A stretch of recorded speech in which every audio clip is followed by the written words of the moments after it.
Hey there, comic book friends. I'm Travis. It's the Comic Book Roundtable. Happy hands. Hey.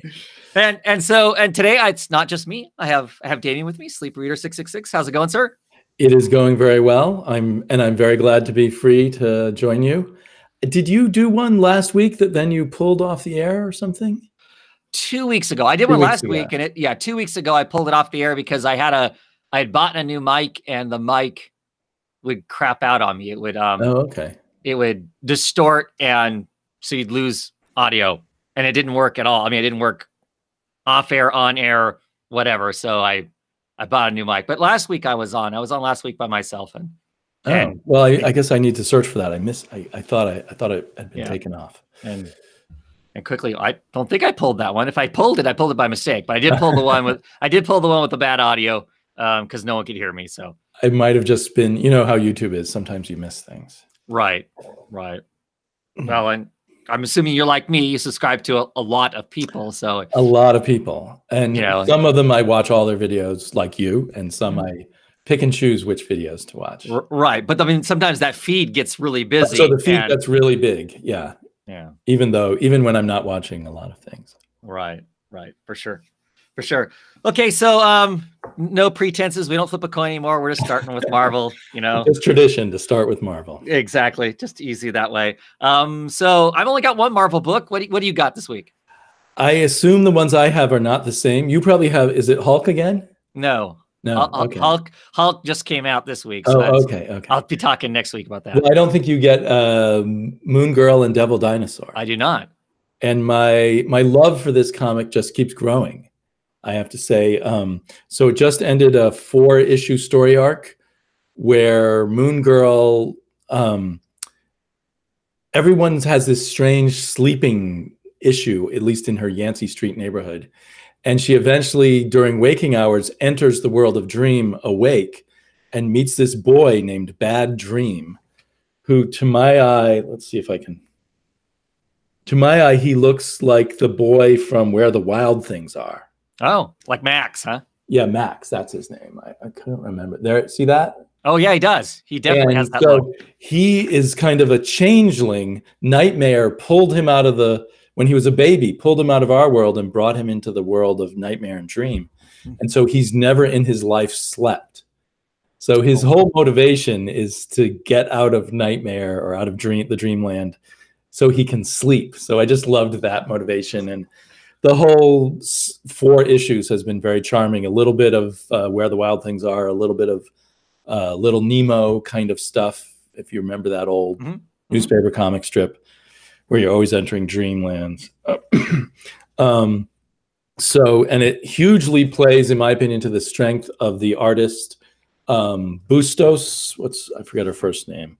Natasha Bustos, who is a really cool artist, in a kind of childlike style. Yeah. If anything, this was a week where I enjoyed the childlike books a lot.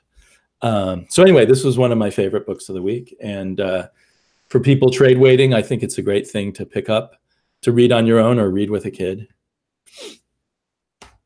Cool. Who's writing that? Is it still? It used to be Amy Reeder and Brendan Montclair, and now it's just Brendan Montclair. So it still has some continuity, and that's 40 some issues. Yeah, and right? I think it's been Bustos. The artist has been Bustos the whole time, I think. And also one of my favorite colorists, Tamara Bonvillain, who is perfect. Again, if you can think of her work, I think she did some work on the Young Animals books. Right. She does a very clean, colorful style, so it's perfect for a kid's book too. Yeah. Cool. But I think, this is kind of the higher end of comic book art for me, especially in the big 2 kind of comics, just for kids. But there's a long tradition of great comics for kids. Right. Throughout the history of comics. Well, I think that's really interesting, really cool that some of their, I don't know what I would consider, younger audience type books have held on to the creators on those books for as long as they have.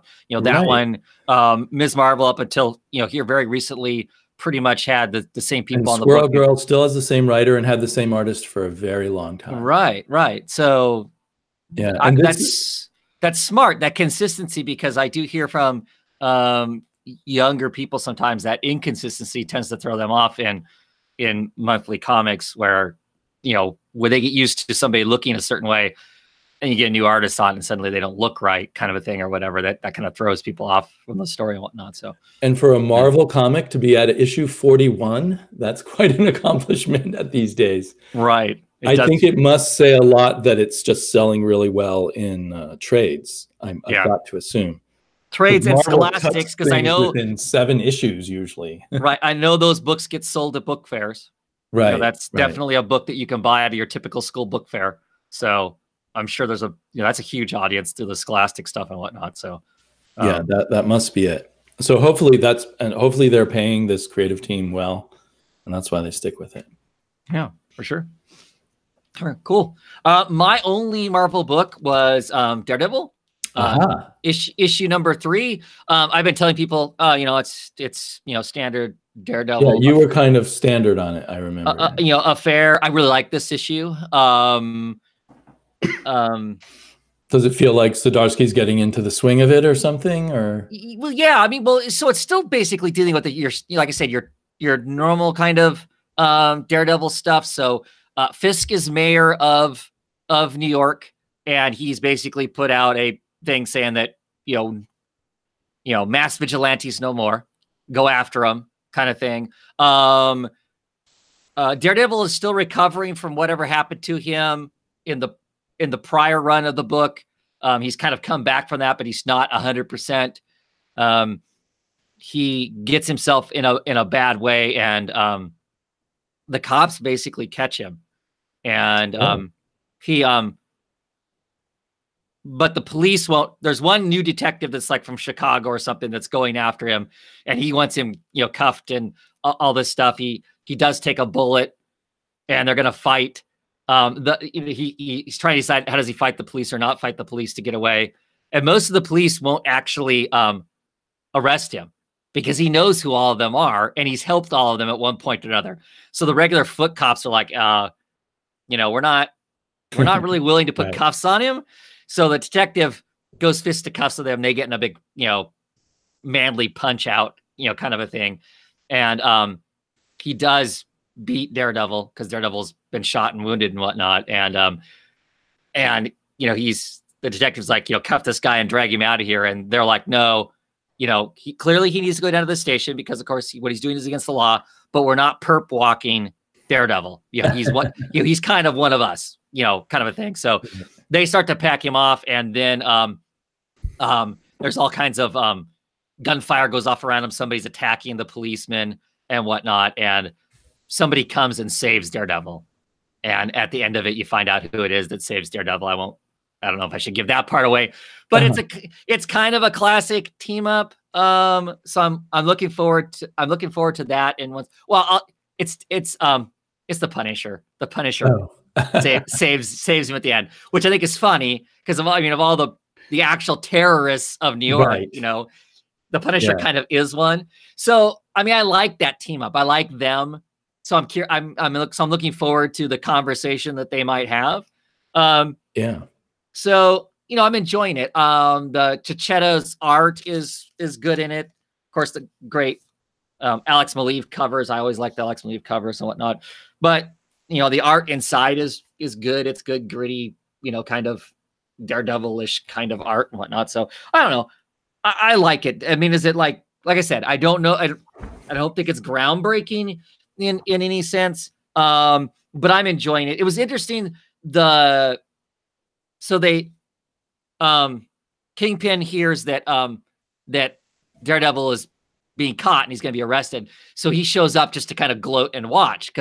And there's an interesting comment in it that one of the things that I did really like with the book, there's a comment in there about the fact that, Kingpin kind of doesn't know what to do because he spent all this energy and all this time working to try to get Daredevil, and somebody else is getting Daredevil for him. He actually has nothing to do with, because Daredevil's been a murder has been pinned on him. Somebody set him up to look like he's a murderer, and Kingpin has nothing to do with it. And so Kingpin's kind of this kind of unique situation where he's seeing the downfall of Daredevil and he has no part in it, kind of a thing. So I kind of like that part of it. Was kind of his little bit of ooh, this is different for me, kind of a thing. And I did enjoy that. So it sounds like nice attention to little character details and that kind of thing. Right. I mean, and doing a decent job of what has been the past, kind of a thing. He's not taking the character someplace that feels, those characters wouldn't do that or whatever kind of thing. So so yeah. Well, a salute to my old friend, the Masked Panthers, in the chat there. My only other Marvel was Doctor Strange, which is still written by, well, you know what? I think it's co-written now by Mark Waid and Barry Kitson, because they actually list Barry Kitson and Mark Waid storytellers, and Barry Kitson's listed first. Huh. So I don't know. And then Barry Kitson is doing, it looks like he's doing rough breakdowns, and Scott Koblish is doing finishes. So you get got a very old school Marvel looking comic. It could have been from the 80s or something. Right. And the thing that Waid does here is says that Doctor Strange is getting tired. He's getting a sense that he does the same stories over and over again. And I guess that's Mark Waid or Barry Kitson kind of setting us up for saying, hey, we're going to do something different now. So Doctor Strange is kind of bored and feels like he's going in this circle where he defeats the enemies, they come back, he defeats them.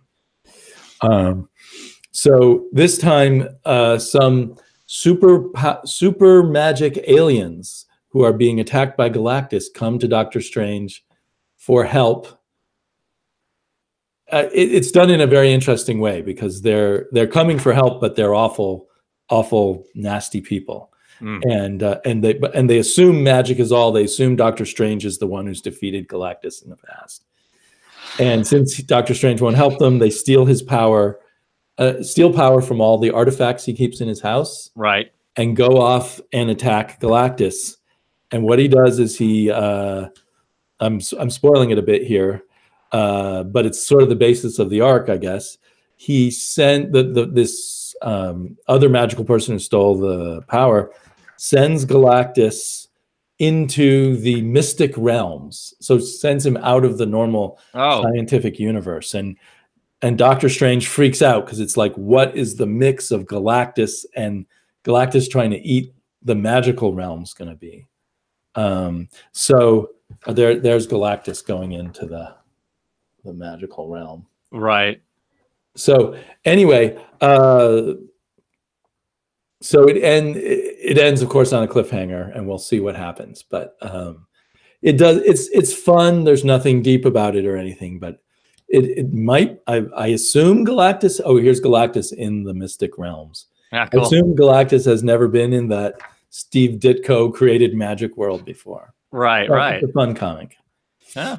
I think I do miss the more modern art, which I find is ironic for me to say, that we had before by Jesus Saez, which was such brilliant artwork. In fact, Jesus Saez did this cover. Right. So originally, I thought I had read that Doctor Strange was going to become a herald of Galactus, but so far it's not heading in that direction. So we'll see. That was fun to read. Yeah, sounds like it. That is an interesting idea. What is Galactus doing? The realm of magic, if he just starts consuming it all. Right. Yeah, interesting. And that was it for your Marvel books? For Marvel. So I'm ready to move on to DC if you are. And I can't think of any pressing Marvel news that I've just anything new. I haven't really heard of anything as far as that goes. So we'll roll on to some DC books, because I have quite a pile of those. I don't know how that happened, but this is one of those weeks where I have lots of DC books. What do you want to talk first? I don't know. Do you want to just dive into the big one? Sure. The literally big one? Sure. Detective Comics. I got the 1930s. Oh, you did too? Yep, same here. Yeah. It's an awesome cover. It is. It's got all the right kind of stuff to it. I mean, I love the way it looks. It's got the pulpiness, the hooded figures in the foreground here that just look, I don't know, classic. It almost has a No, yeah, I mean, it's cool. I like this one the best by far. I looked on Steve Rude's website. You can buy this for a mere $15,000. Oh, the original, huh? Yes. Well, let's see. I'll be, selling the car. In my kooky mind, I thought, well, maybe it'll be like $750 and I can buy it. Yeah. That's cool. That would be cool, though. That would be a cool thing to have on the wall. It's an amazing painting, yeah. So it probably is worth $15,000 in its own way, but it's hard for me to ever imagine spending that money on one thing, that much money on one. Right. Not something that you aren't using every day. Right. Not something that I'm not driving. Right. Exactly. Or living in. Yeah. Yeah, so 1,000 issues of Detective Comics. I mean, of course, they raced towards it because they, two issues of Detective Comics a month. Right, that's true. Same as they did with Action. Right, but still, it is, as a long-term comic book fan, it is sort of a thrill to hit that number. Oh yeah, 100%. So it's a typical of this kind of thing. It is a mix of a bunch of stories, short 5 or 6 page, right? Stories in it. Any that particularly jumped out to you, good or bad, or? Well, I think the opening Scott Snyder story really irritated me, and that dragged into some of the other stories. Yes. It didn't, Batman is searching after clues for years and years before he finally finds it's just like a trail of breadcrumbs of clues laid out to see if you're a good enough detective to join this club that already has Hawkman and, is that the Elongated Man? Yes. In there, and the Martian Manhunter and Detective Chimp, right. And the Question, and Hawkgirl. So apparently all these people are better detectives than Batman, so they got in the club first. Exactly. That really irritated me. That Batman doesn't just think the idea of this club is stupid. Yes. It just seems so not Batman, and to lead off with that story. If it had been drawn by maybe Dick Sprang or someone from the 50s, but it was drawn by Greg Capullo, who the art was very nice. Mm-hmm. Capullo's style seems to be changing a little bit. Right. It's a little bit less of his Todd McFarlane influence, I suppose, as time has gone by. So I like the art, but it really irritated me. And I think the next story was the Jim Lee story, which is always kind of guaranteed to annoy me. Yeah. So nice. Yeah, actually, for Jim Lee, it was pretty. Yeah, art-wise, Jim Lee, I'm never excited by the Jim Lee art. I actually liked that story, though. I'm trying to even remember. It's Kevin Smith is the one that wrote it. Story. It's the one. It's the one where he basically finds the gun that killed his parents and melts it down. And makes it part of. Yeah, I did like that. I mean, that sentimentally. That was a good. I have to admit that was a good story, and I think I didn't realize it at the time I read it because I was in such a pissy mood.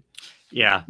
Yeah, and because I'm with you that the Snyder story kind of set me up for, okay, this is going to be a grind to read through this thing, because if that's what I should probably reread the better stories in here because that was, Kevin Smith did a really good job with it. I don't think I always like Kevin Smith, but that was a very good. Mm-hmm. Mm-hmm. And the Paul Dini story was very good too. Yeah. But I only kind of clicked with it after the fact. Again, because anyway, I think the Paul Dini was one of the real standouts for me. I thought that was very clever. Mm-hmm. The one where there's this henchman that every major villain in Gotham has used, who always screws things up for them. Yeah, which is fun. That whole thing was fun. I like the Becky Cloonan Ellis story. I enjoyed that one. I'm trying to. I remember liking the art, and I'm trying to remember what the plot was. It's just basically Batman showing up and beating the heck out of this group of mercenaries that he knows how each of them can tick. Convinces one of them to stop. Right at the very end of it. Right. So, to me, it felt like classic Batman. Kind of a thing. That's true. I did like the details in that about how Batman basically lured them into this abandoned warehouse where he'd set everything up in advance. Right. And that's a great detail of how someone like Batman really would, survive and thrive all these situations. Yeah. The Geoff Johns one, I thought that was just weird. The kind of... Which one was the Geoff Johns? It's the Last Crime in Gotham. They pretty much beat everybody at the art by Kelly Jones. So where that was another case of the artist, I think, was all wrong for it. Again, if it was done in a 1950s style, because it was so good. Yeah. I like that better than the Scott Snyder one, but it did seem like a misfire, an attempt to be sort of that happy Batman family kind of idea. And it cracks me up that probably the story I might have liked best in it was the I Know one, the one by Brian Michael Bendis that's set in the future. And really? I thought it was funny. I'm glad you liked it. with Penguin basically letting Bruce know that he's, letting him know that he's known he was Batman the whole time, but that he couldn't actually pull the trigger on it because what would happen if he did, kind of a thing. I don't know. And this Tim squawking about the fact he had all those penguins, he could have blown him up with all those. I mean, this scene alone, this Alex Levy with all these, with this army of penguins, all those penguins with bombs strapped to them. I don't know. I thought it was funny. And him zapping it. Leave colored it himself. I was just noticing how great the colors were. Yeah. This one. Yeah. And him zapping him at the end with his wheelchair, and the fact that he couldn't speak or whatnot. What disturbs me is the very last one. Which is the lead in to Batman, to Detective 1001. Yes. And it's the Peter Tomasi, it's the regular creative crew from there, Peter Tomasi and Doug Mahnke.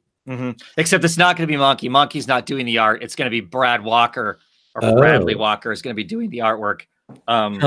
He's an okay artist, but I really have started to really like Mahnke. I'm sorry he's gone. Yeah, same here. I mean, I like his style. So that whole story is basically a bunch of it's like pinups, redoing pinups that are clearly versions of significant stories in the Batman, in the Batman lore. Here with right.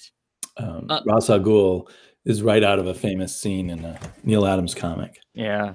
And I don't know. I'm not excited by this character. Right. It's an introduction for the character who I assumed was named Medieval, but I see he's the Arkham Knight. Right. And I'm really debating. And he's going to deliver justice to the Batman. Unlike you, I can drop a book right now, and I'm debating, do I read 101 or 1001, or do I just drop it now? I'll probably read 1001 and then decide. Yeah. But how did you feel about the end of the last arc? I didn't like it. Yeah. I told the Disembodied Voice is like 2 months behind on reading comics. I told her to not bother to read it. Right. That she could just skip those to get caught up with reading quicker, because I didn't care for that whole. I had to bite my tongue. I think it was in one of his podcasts where your pal Eric was saying how much he's loving this run. Yes, and he was like 3 issues behind, though. Right. He was like halfway through the story. Yeah. And it just I don't know. It's just was a waste of time. Well, Eric's probably not watching this. Sometimes he doesn't have very good taste. Just saying. Well, because I associate the two of you together, I was kind of shocked on the most recent podcast to find out what one of his favorite musicians is, because I think of you in terms of Mudhoney and all that kind of stuff. So I always assumed he was similar. No, we are like night and day on a lot of stuff like that. We are friends. We are close friends, have been for a very long time. But oh God, no. He's the first person I've heard mention Rick Springfield in about 30 or 20 years. Oh yeah, he's coming out with a new album, right? So gotta be excited. He saw him in concert and loved it. Wow. Good for him. Good for him. Yeah. But not at all like what I know of you from Twitter. No, 100% not. But yeah. So as a whole, I think it was a good was a good book. You know, it encapsulates kind of, you know, what Batman is about. Right. You know, in one sense or another. And now that we've talked about it, I like it a bit better. I already did my little countdown video where I kind of ranked it lower. Yeah. And now I think I would rank it higher. I'm going to reread a couple of these stories. What did you think of the James Tynion one about Robin? Because I kind of like that one. Yeah, no, I did too. I did too. I like the idea, you know, of that and whatnot. So I did enjoy that one. Did enjoy that one also. I'm kind of amazed that I'm a James Tynion fan now, because I used to just hate his writing. Right. He couldn't land a story to save his life, kind of a thing. I just remember all the classic complaints he used to have about him in the New 52. So yeah, he has evolved, or we've softened, one of the two. He just wore us out.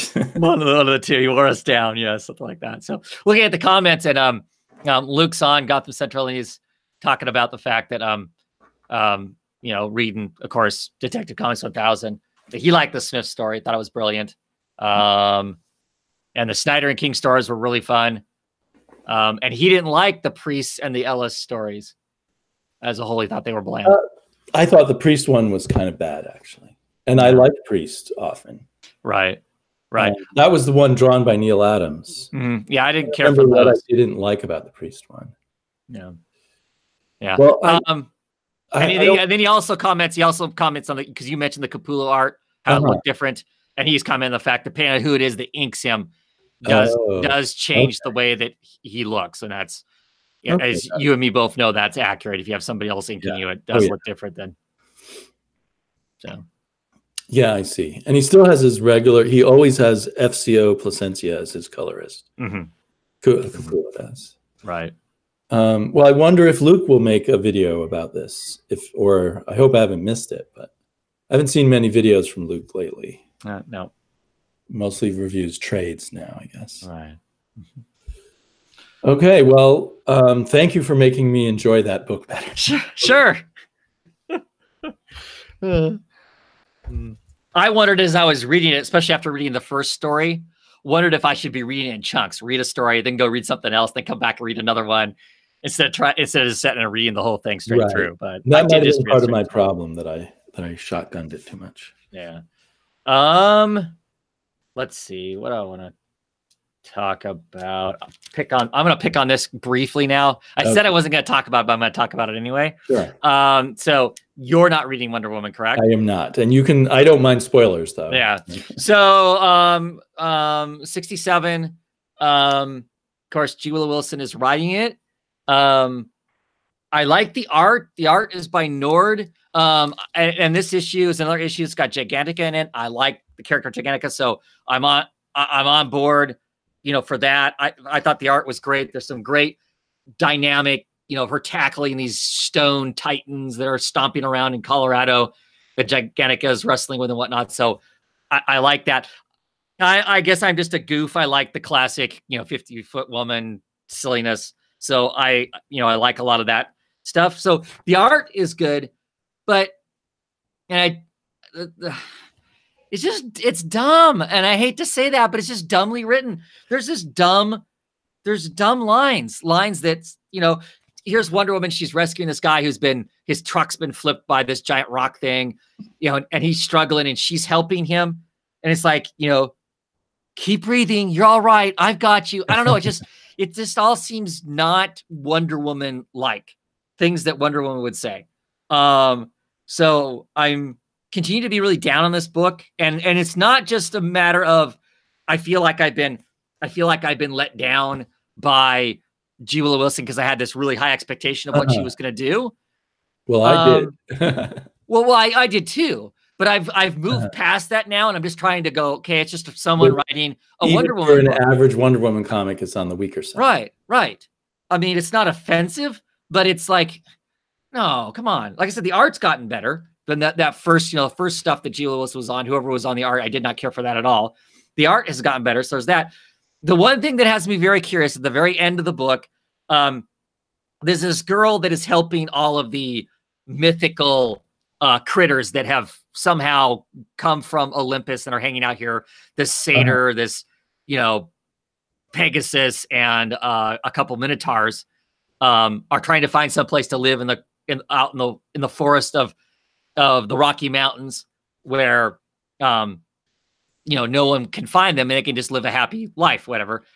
She's helping them. She found them in Central Park and is helping them out, thinking that this will be a great magical trip for her. By the end of this thing, she's decided, you know what, you guys aren't a lot of fun. What I thought was going to be a magical trip really is just, it's the same as going on a trip with any other people. You guys argue, you guys nag with each other, whatever. But she sees something shining out in this lake, and she dives on the lake and swims out in the lake, and she literally rises up with a sword, like she's the lady of the lake. So now I'm curious. Is she going to be the Shining Knight? Oh, or, that's interesting. Right. But that's not really interesting enough for me to keep reading the book. Have you stopped pressing the button at DCBS? Yes, I did. I did a while ago. But I think technically I probably still have 1 or 2 more issues that's coming to me. Okay. I still think I have another month, so I'll find out what that is. But yeah, it bums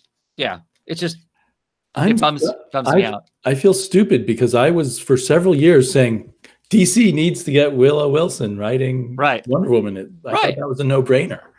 Exactly. And that's what I was when they announced that she was doing it. I'm like, awesome. And what I understand is she's been writing 57 issues of Ms. Marvel, and almost all of that is smart.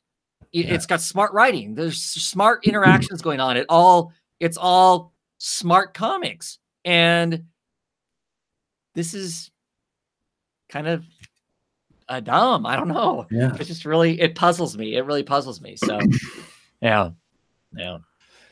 Maybe she needs that kind of, I don't know, urban, suburban teenager. I don't know what it is. Right. Or yeah, I don't know. Maybe that's probably a problem. To some degree, she's taken the kind of goddessness too far. To me, it feels like Wonder Woman at this point in 2019 has been living in the modern world of man long enough that she still wouldn't have, weird vernacular ways of saying stuff. You think you would lose that to some degree after a while. Yeah. And there are some writers that do a mix of her, I think, well in that way. When Gail Simone used to write her, she was clearly a modern person living in a modern world. She would still refer to women as her sisters, so she still has some of that stuff, but not to the degree that the Willow Wilson stuff takes her backwards, closer to what she was like when she first entered the modern world, kind of a deal. Yeah. But I guess in this new world, she technically has always only been in the world of man since the 80s, right? So, but I don't know. I'm talking about it too much for something I wasn't going to talk about that much. Yeah. Anyway, what else do you want to talk about? Well, one I don't need to talk about very much, so I can just mention it quickly, is Dial H for Hero. One that I, have this huge fanish fondness for. Mm-hmm. And this comic did not deliver in any way for me. Mm-mm. It seemed to me like the writer Humphreys was just hastily put together a script to fulfill a deadline, and that was about it to me. It just seemed like very little thought put into it. Right. There wasn't enough. I didn't think there was enough there to be invested in this kid in the first place, to be interested in the fact that he's now suddenly has the dial. Right. Yeah. Yeah. Mike Humble, who joined the chat, says he's still excited for Dial H. So that's good. And someone commented on my videos, Max Washington, that he really likes Dial H. I think, no, was it? Oh, never mind. I don't know if it was him or not. But anyway, some people are enjoying it, but to me, it just didn't click at all. No, me either. There wasn't enough of it for me. Like I said, I get the idea they were trying to give us something to be invested in. I wasn't. And I don't know if that's because it's one of the Wonder comics and clearly written for a different audience than us old guys. But I don't know that my kids would be hooked on this kid or his situation, either. So, yeah. Yeah, Mike is interested in the mystery as to what's happened to now I'm forgetting his name. Starts with an M. Miguel's parents, but I guess that didn't grab me in the way it was written. For me, it didn't grab me. Right, same. And I actually only ordered issue 1, and I forgot that I had ordered it. So when I got it in my pile, I'm like, oh crap, I haven't been ordering this whole time. I'm gonna have issues missing. So I'm happy that I wasn't really excited by it. For you. Yeah, it worked out. So yeah, I was happy about that. Batgirl. So this is Batgirl issue number 33. And I was really worried because I believe this was the issue that last month, this was the issue that was billed that it was going to be somehow tied into the laughing Batman. What's he called? Oh, the Batman who laughs? Is that it? Right. Or I'm not interested in that character. So I was really disappointed to hear that Batgirl of all things was somehow going to be pulled into that. And I'm like, oh man, that's going to be, right. I'm going to be cranky through the entire story. No. So this has got James Jameson in it, which is, if you've read the Detective Comics, the Black Mirror that was written by Scott Snyder and drawn by Francesco Francavilla. That is an awesome, awesome story. If you haven't read it, you should go pick it up and trade. It's just really creepy. Barbara's Barbara's brother is just, well, he's a sociopath. He's a serial killer, right? Right. So he also appeared in Gail Simone's run, I think. Yeah. She stabs him in the eye and thinks she's killed him. So he is still missing his eye. He's got a big wicked scar and whatnot. He gets out of prison. They let him out of prison. He's part of this secret drug trial where they've basically given him a cocktail of stuff to where now he can feel. He actually has emotions. So he can think about, it's kind of a la, I don't know, Clockwork Orange or something, where he gets sensitized to all of the awful stuff. So clearly he doesn't want to do awful things because, he would know what that's like and whatnot. The issue is not about him so much as he is released, but it's about Batgirl's reaction to that. She freaks out. How could these people possibly let this psycho loose? Kind of a thing. So she is madly racing around trying to find him, find out where he's at. She's almost as bad as he is. I mean, she doesn't kill anybody, but like she is full on Batman. She's hanging his parole officer upside down off a balcony and threatening his life to find out this stuff about him. And she kind of realizes that she's losing her cool. He shows up and supposedly he's fixed, but actually it was a really enjoyable story. Margaret Scott does an excellent job of kind of getting in Batgirl's head around this and the panic that she'd be in and whatnot. So I really enjoyed the issue. Casagrande and Galiski do the artwork on it. I like both of them as artists. So it was actually a really decent issue. And the only tie-in to that whole thing is as the very last page, as she basically is threatening him. She leaves him and says, look, if you mess up at all, I'm going to be here and I'm going to be the person that breaks you and throws you back in prison. And he's like crawling because she's kind of beat him up a little bit. And he's crawling off and saying, I promise you won't have to, and he says, I just have to hold on. And then there's this whole, terrible thing comes in 3 is the next issue. So I don't know if that ties into this anymore or it's just done. But yeah, I enjoyed, she has this conversation with her father. He knew that James was getting left out. So now she's got trust issues, which she's been having trust issues with her father lately anyway.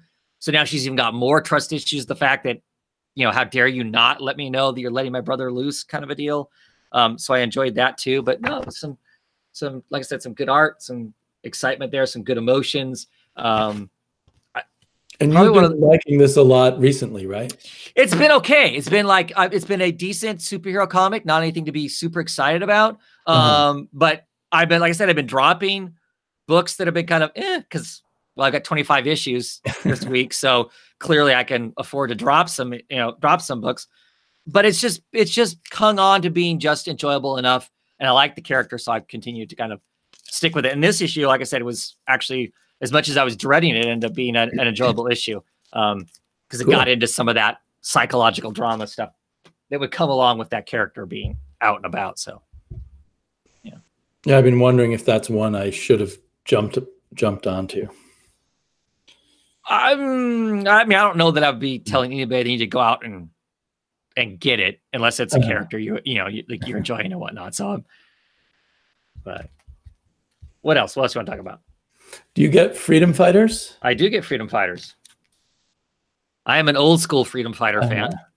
I have never read Freedom Fighters before, so I'm not really familiar if this is retreading an old story or something new. Oh, it's not. I mean, it's not retreading an old story. I mean, they always fight. I mean, lots of times they fight Nazis. I mean, that's their thing. They're always it's always this universe where the Nazis won, I assume. Yes. Yeah, largely. Mm-hmm. But is this kind of a reboot in the sense that yes, they haven't been active for decades or something? Right. Well, they've pretty much gotten rid of the old cast and have a new cast or new people playing the roles of the old cast.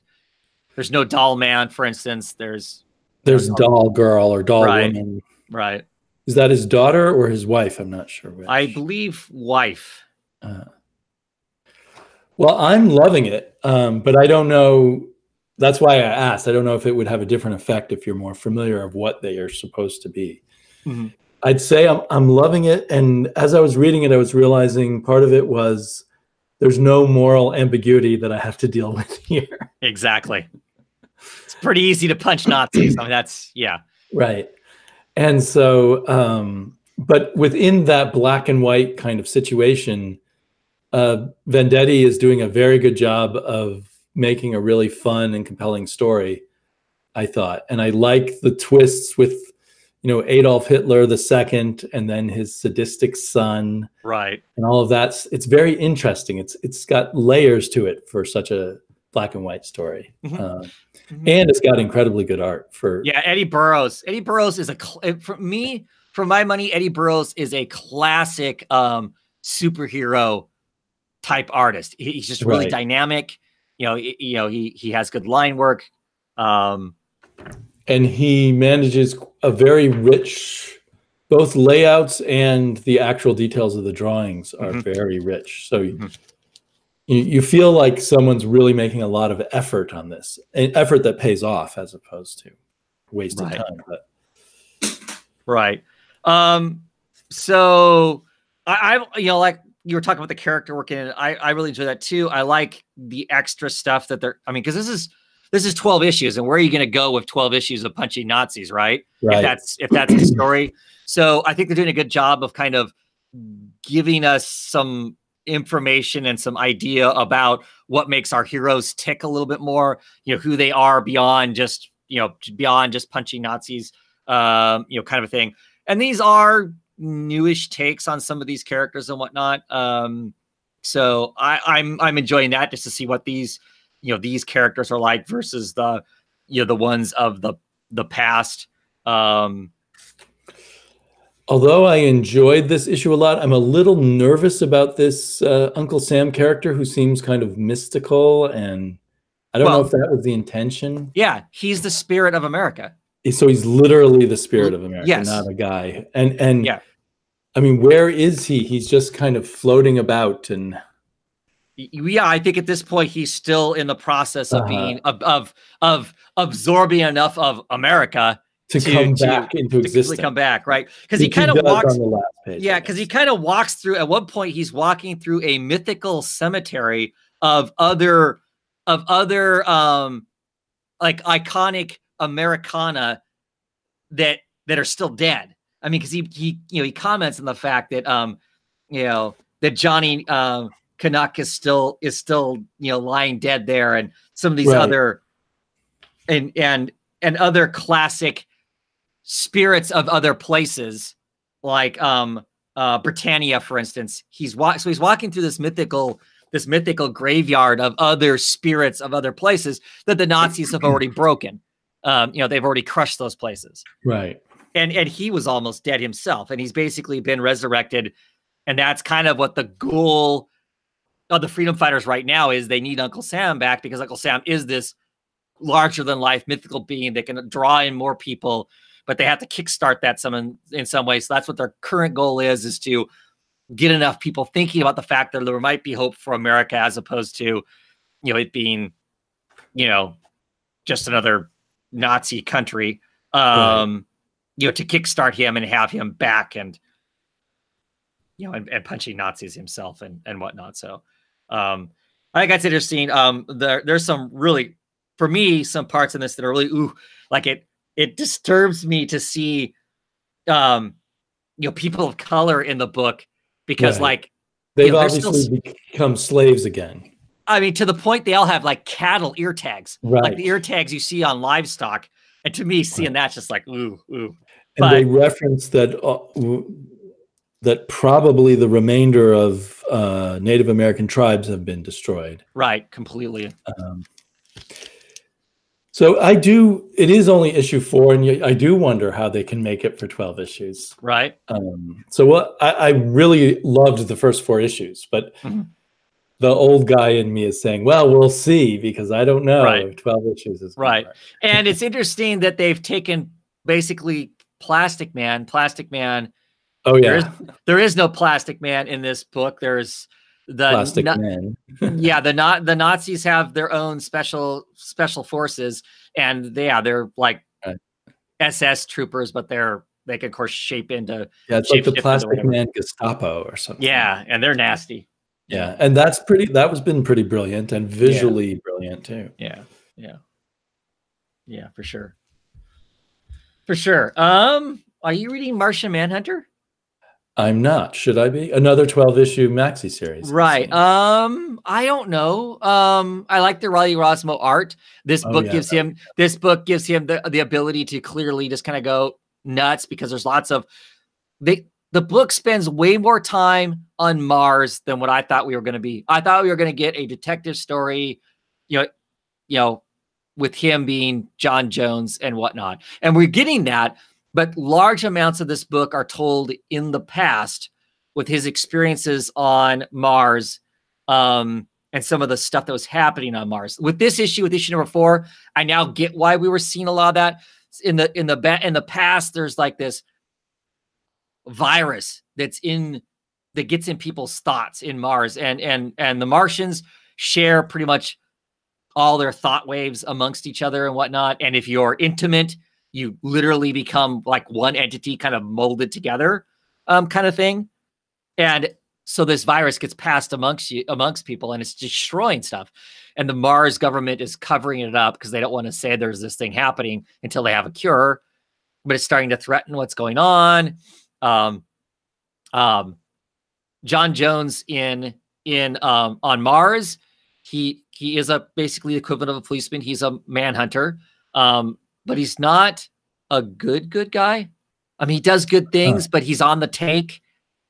And he's making a deal now to, if this whole virus thing gets really bad, I want you to take, I'm doing some stuff with some underhanded people to get his family off planet, to save them at least, kind of a thing. So I don't know exactly where that's going. But because that whole virus thing, we're on Earth, current times. He's been exposed to his partner, who just thought he was a normal human guy. Now she knows he's some weird alien. She's freaking out about that and doesn't want anything to do with him. So he's trying to solve this crime himself. In this case, he actually has a conversation with this iguana. He taps into the iguana's mind to try and get a sense of what happened. And he finds out that somebody else used the iguana and shapeshifted the iguana and attacked and killed everybody. Well, you find out that this is some nemesis from Mars. Somebody, the worst thing that can happen to a Martian is to be locked into a form and not be able to change ever again. And there's something about this guy. He tried being a policeman, tried being a manhunter. They threw him out, and as some other further punishment for whatever his crimes were, they lock him in a form. So he's stuck in a form. He is on Earth, terrorizing the planet for some reason, and now he's got his eyes locked on Martian Manhunter too, because there's still one more Martian that he can kill. And it kind of implies that maybe he was part of this virus thing too. So it's interesting, but still not exactly what I was expecting or wanting out of the comics. So I'm reading it, but it spends, like I said, more time on Mars than what I'd like. And the stuff on Mars is almost hard to look at because it's so much of it, they're formless to a large degree. It's a lot of this. So it's a lot of just blobs of stuff. And I don't know. Get tired of looking at that. It's cool to start out with, and then it becomes fatiguing to see the large splotches of stuff. But then there's other stuff that's really cool though. Like when you actually tie up this page is him tapped into the iguana, cool. And he's seeing the world from the iguana's eyes. So like here's this tree, and it has heat lamps on top of the tree. The iguana sees his owner, who's been kidnapped, as like a goddess taking care of him. So there's aspects of it that are really kind of cool. So, it works sometimes and it's cool, and other times it's like, okay, I'm tired of that. Who's the writer?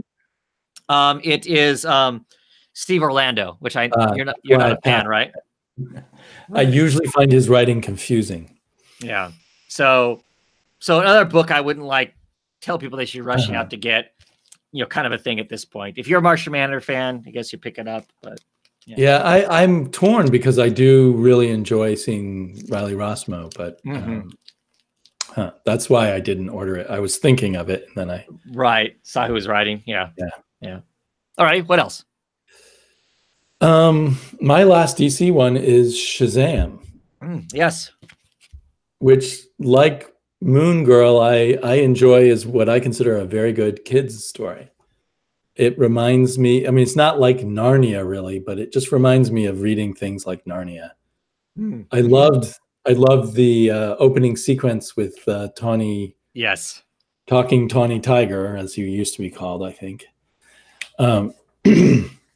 So, and I feel like hopefully Geoff Johns will stick with this because it feels like he's building up a lot of layers of things going on.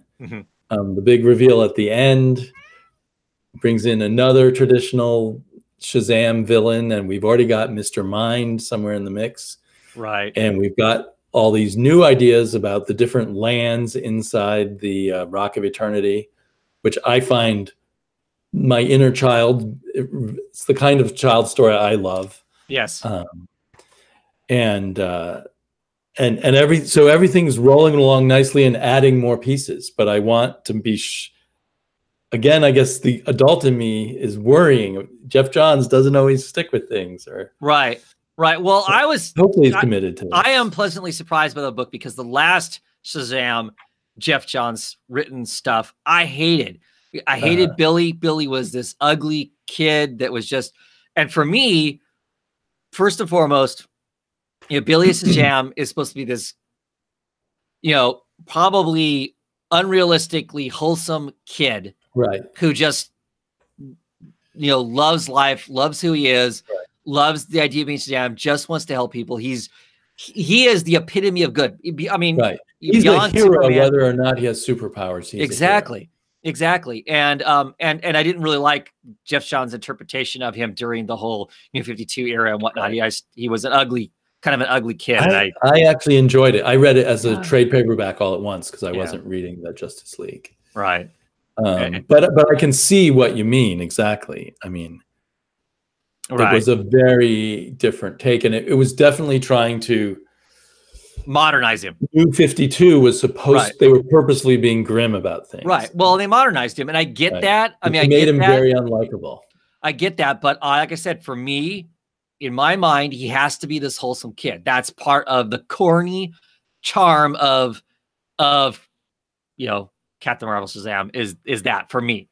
So, but in this, he's closer to that. He moved past being, I mean, it's the same family, it's the same setup, but he's moved past it somehow or whatever. I really enjoy the book too. Eaglesham's art to me is kind of like Eddie Burroughs. It's just really on point. Lots of great detail, lots of good line work in it. I'm like you, I like all these different worlds. Curious to see how they work in these different worlds and whatnot. The different groups of the Marvel family trying to figure out exactly where they're at. The underbelly of Funland is creepier than all creepy. Yes. We find out what happens when the kids grow up, what happens to them, which is really diabolical. If these are kids that they really kind of Billy points that out. It's like, oh my gosh, you take these kids in because they're beaten and they're and they're desperate, and this is a place they can come and be all happy and stuff. And once they hit 18, they're basically thrown into slavery kind of a deal. So it's like, wow, that's pretty brutal. So you know what's interesting, because that Jeff Johns is currently doing the Watchmen book. Right. This seems like kind of what Alan Moore was doing, the type of thing Alan Moore might have done with his Tom Strong books. Mm. So it's like, sure. I don't know. It feels very much like something Alan Moore might have done when I think about it. Right. But yeah, it's interesting how Jeff Johns took his own creation of this very negative Shazam and has now turned it into kind of a positive. Right. He's not as good as the old Billy Batson, but he's a very well-meaning teenager. Well, yes. Who wants to help his friends and do good in the world. Mm-hmm.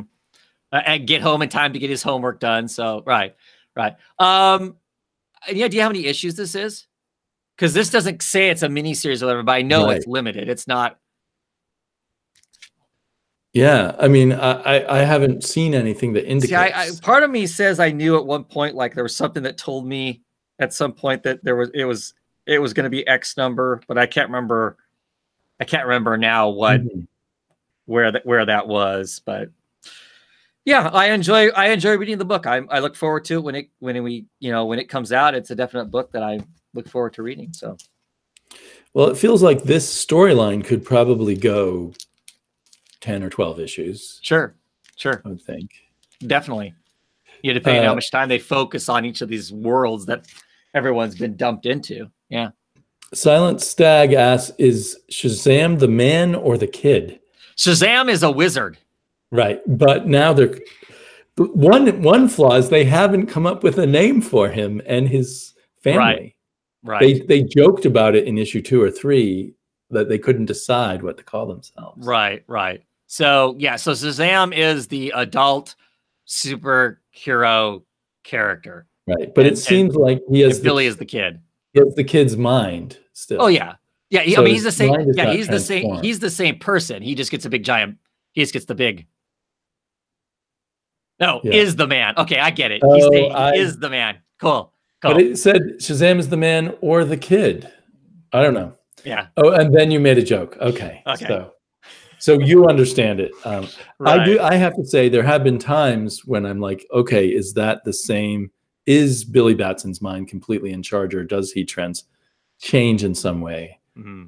In this one, though, I think it's pretty clear he is the same. Right. person. Well, because this Billy Batson's older also. Right. He's not a 10-year-old. He is a middle-aged. I mean, he's like 16 or something, 16 or something. Yeah, 16. Is what strikes me is so he is that at that stage where you can marginally act like an adult if you need to, kind of a thing, as opposed to way back in the day, back when it was a Fosse character and whatnot or whatever. He was much younger. He was like a 10-year-old kid then. So yeah. Yeah, cool. My only other DC book I got, of course, was the Heroes in Crisis, issue number 7 of 9. Did it make you say enough and stop reading? No. Is it good? There are aspects of the book I really like, and I'm curious about. I'm curious to, how it all ultimately plays out at the end of the day. It being Tom King, I feel like there's going to be a payoff here at the end of it in some way. So I'm looking forward to that. There were things that happened in this book I enjoyed. There weren't as many, ridiculous painted on suit body shots in this one as there has been in some of the past stuff. There's actually some humor in this one that I thought was pretty funny.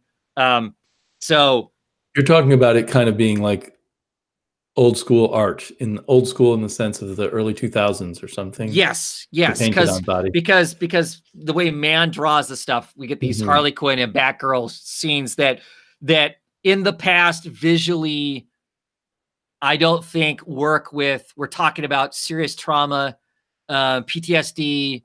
People on the verge of completely breaking down and losing it. But it also looks like it's the beginning of a porn shoot too, kind of a deal. And so the two just don't match. And I'm not saying there aren't times where that cheesecakey art is great for what it is. It just, to me, tonally does not match up to the type of story, to the context of what the story is being told and whatnot. So a lot of this issue is Harley Quinn trying to beat the hell out of Booster Gold. She's got her hammer and she's just whacking the hell out of Booster Gold. Well, Booster Gold's got the shield, so he can't be hurt, kind of thing. And she's, you know, spouting all these nursery rhymes about wanting to murder Booster Gold as she's doing this.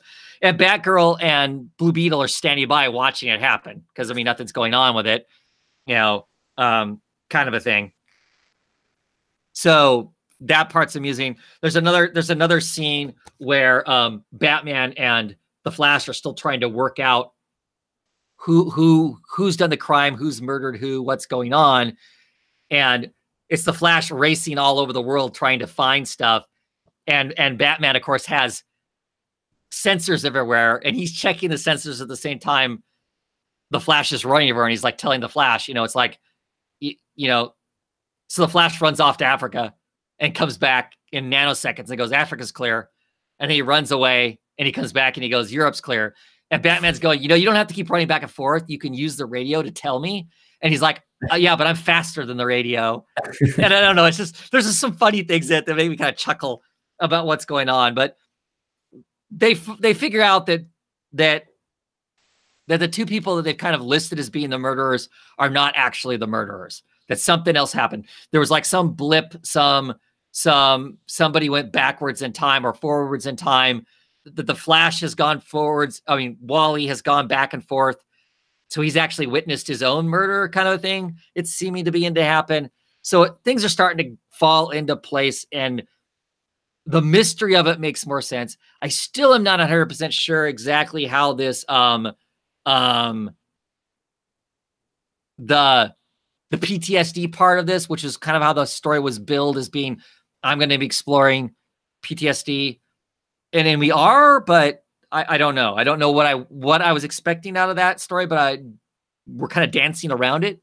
But I don't know how you approach it direct on either.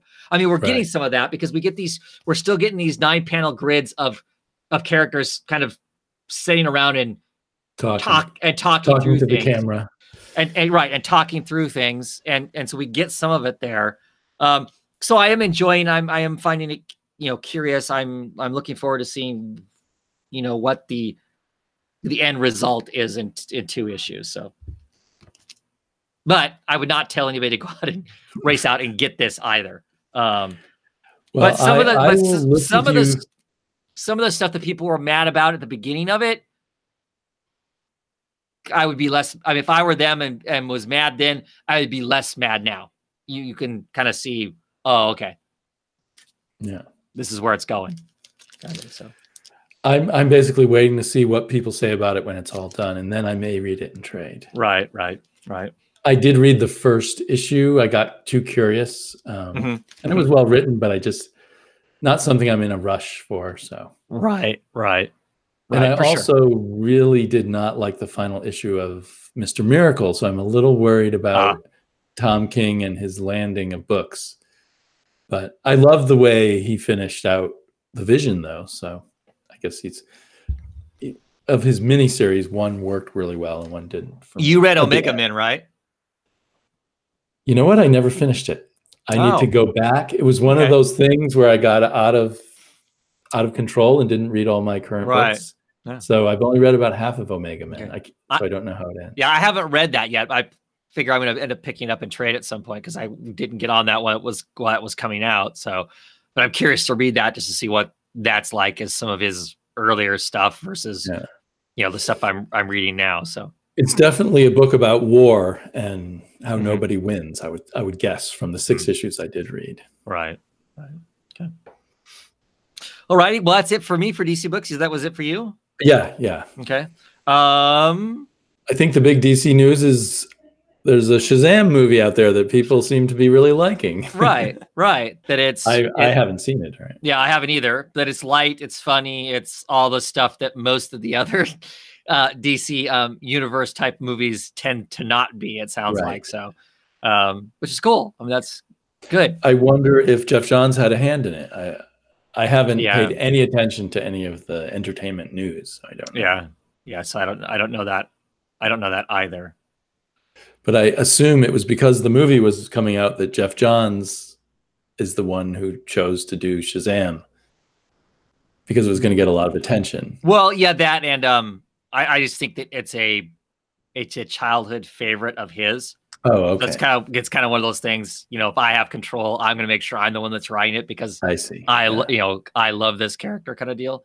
I think is what part of that also is. At least that's what's been said in the past when he was writing it before. Okay. But that the movie is light fun and he's switched to light fun when before he was dark and gritty. I don't know. I wondered if there was a connection there. Well, but there might be. There's certainly plenty of ads through all the DC books this week. Right. He's on the back cover of every single one. Well, there's more ads on the inside. And there's a 2-page splash on the inside too. So I can't. Oh yeah, you're right. There it is. Yeah. And they probably want to have product out there that matches the tone of the book and not the dark and gritty Shazam. Right. Looking back over the some of the comments and whatnot, Chris Russ is here, and he says that Tom King's moment of universal critical acclaim was weirdly short. It seems like there was a peak at the Vision Omega Men, and now he's making big books, but they have a lot of detractors. That sounds about right. He still has a lot of people who are loving what he's doing, but he also has more critics and detractors. Right. Like myself. Right. I think he definitely seems to be at this point not a people don't care. It's either you like him or you don't like him. You like what he's doing, you like where, what you think his vision is or whatever, or you don't, or you don't. I mean, it's kind of there's not a happy in between. I know plenty of people who have walked away from Batman, not just because of the wedding, but because of all kinds of stuff, around that and whatnot. And I was certainly an early critic of Batman. I hated those first couple arcs of Batman. But I love the book now. I'm super high. I'm super high on the book. So how did you feel about the end of Mr. Miracle? I liked it. You did, that final issue. Yeah, I liked it. It left me lots of room to interpret what I wanted to interpret.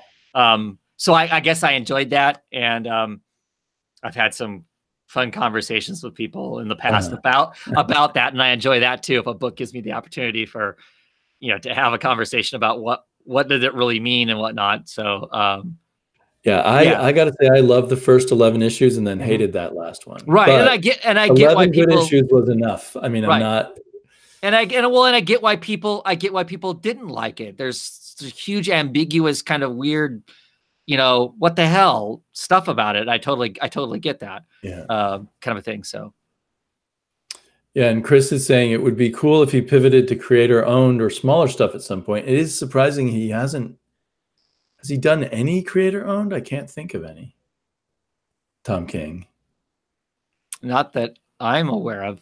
Not anything current, because if he was, I'd be buying it just to see what it was and whatnot. Go ahead. Unlike most people, I think his route was he wrote a superhero novel, right, and leveraged that into getting invited to writing. But Marvel go read if you have not read Sheriff of Babylon, and you're not bothered, and you're not bothered by war comics and stuff that clearly is grounded in reality of some horrible stuff that happened in Iraq.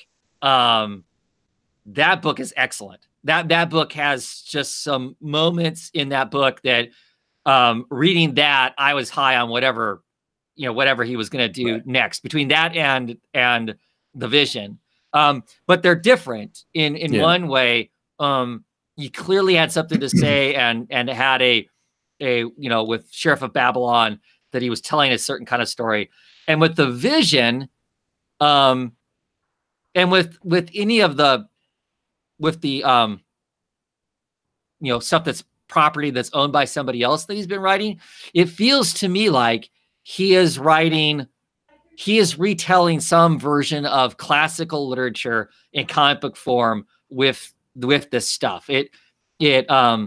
the vision in some ways feels Shakespearean to me in some senses and whatnot. And so I wonder if he did more independent work, if he would approach some of it differently than what he does. But he has habits. I mean, if you read his stuff, you can tell it's Tom King stuff, in my opinion, because it is written in the same sorts of ways. But like I said, Chris is right. Sheriff of Babylon is kind of an indie book then, and Mike is right that I have seen them say that they are waiting on doing the second Sheriff of Babylon till they can take it somewhere else. Mitch Geralds, I asked him a couple years ago when he was at Emerald City Comic Con. I'm like, okay, you've said there's going to be another, more Sheriff of Babylon. I'm ready for it. When are we going to see it? And it's like, well, they've actually got the script written, and they're just sitting on it until they get the rights back. So. And does that just take a matter of time, or are they in a legal fight over it? Do you think? They're not fighting; it's a matter of time. But they're going to wait a long time, because I think that it's like any of that stuff. As long as it's still being printed, right, up to a certain degree, then it stays with them, kind of a deal. So. Maybe they have one of those contracts that has to be renewed every 10 years or something. And it could be. There's different types of publishing. I assumed it wasn't my business to ask to that detail. Right. I was just like, oh, cool. Well, that's good to know that we're going to, because like I said, that book is excellent. Really hard. There's parts of reading that book that are extremely hard. Which is why I've been postponing. Right. I mean, there's some death and dismemberment in that book that is pretty brutal, but it is very, very good. So I don't think Tom King's reign is done. Maybe if he gets to the very end of this Batman run, gets out there to 100 issues of Batman, and it all ultimately ends up being, meaningless and fluffy, maybe that breaks him as far as being a comic book writer. But I don't know. Breaks him as a star, or breaks him artistically, and he doesn't breaks him as a star. I don't think it breaks him artistically. I think it breaks him as a star. I think he's got enough other avenues opening up now that he's going to be writing, whether that's television or whatever. I don't think there's a concern there from his perspective. I don't think there is. All of his stuff comes out and ends up being critically acclaimed in some sense. Now, what you think of those critics, I guess, is here or there. But one of the things I'm liking about his Bat run versus like Snyder's, for instance, it feels like once Snyder got control of Batman, he suddenly somehow had the reins of the entire DC universe to some degree. Yeah. And Tom isn't doing that. Tom's doing his thing largely, and there doesn't seem to be a demand for him to be, maybe because the Snyder's still holding that role. It does seem like Snyder does still hold that role, and maybe Tom King's less interested in that role. Yeah. I kind of want, when the subject of Tom King doing more indie books comes up, I'm still surprised. I remember Snyder saying when Witches came out that he made more money from Witches than from Batman. I would just wonder if that's still true. Like Jonathan Hickman's coming back to Marvel, which really shocks me after all the things I heard Hickman say at comic book conventions. Yeah. Something may have changed in the financial balance there. Right. Or consistent work is consistent work versus right now I'm making money and then maybe I'm not making money down the road. And maybe it's actually easier to write a DC character than to make up your own character and make it work. Right. And also when you're an independent thing like Image, you kind of have to, you don't have an editor and a publisher setting deadlines for all the people working with you. Right. So you don't have that whole system backing you up. Right. And Snyder's Witches, when it came out, that came out when Snyder was like at an apex of whatever kind of a thing. I don't know if he suddenly put out another independent book, would it would it have the same momentum? I mean, I'm sure it does to some degree because clearly there are tons of Snyder fans. Right.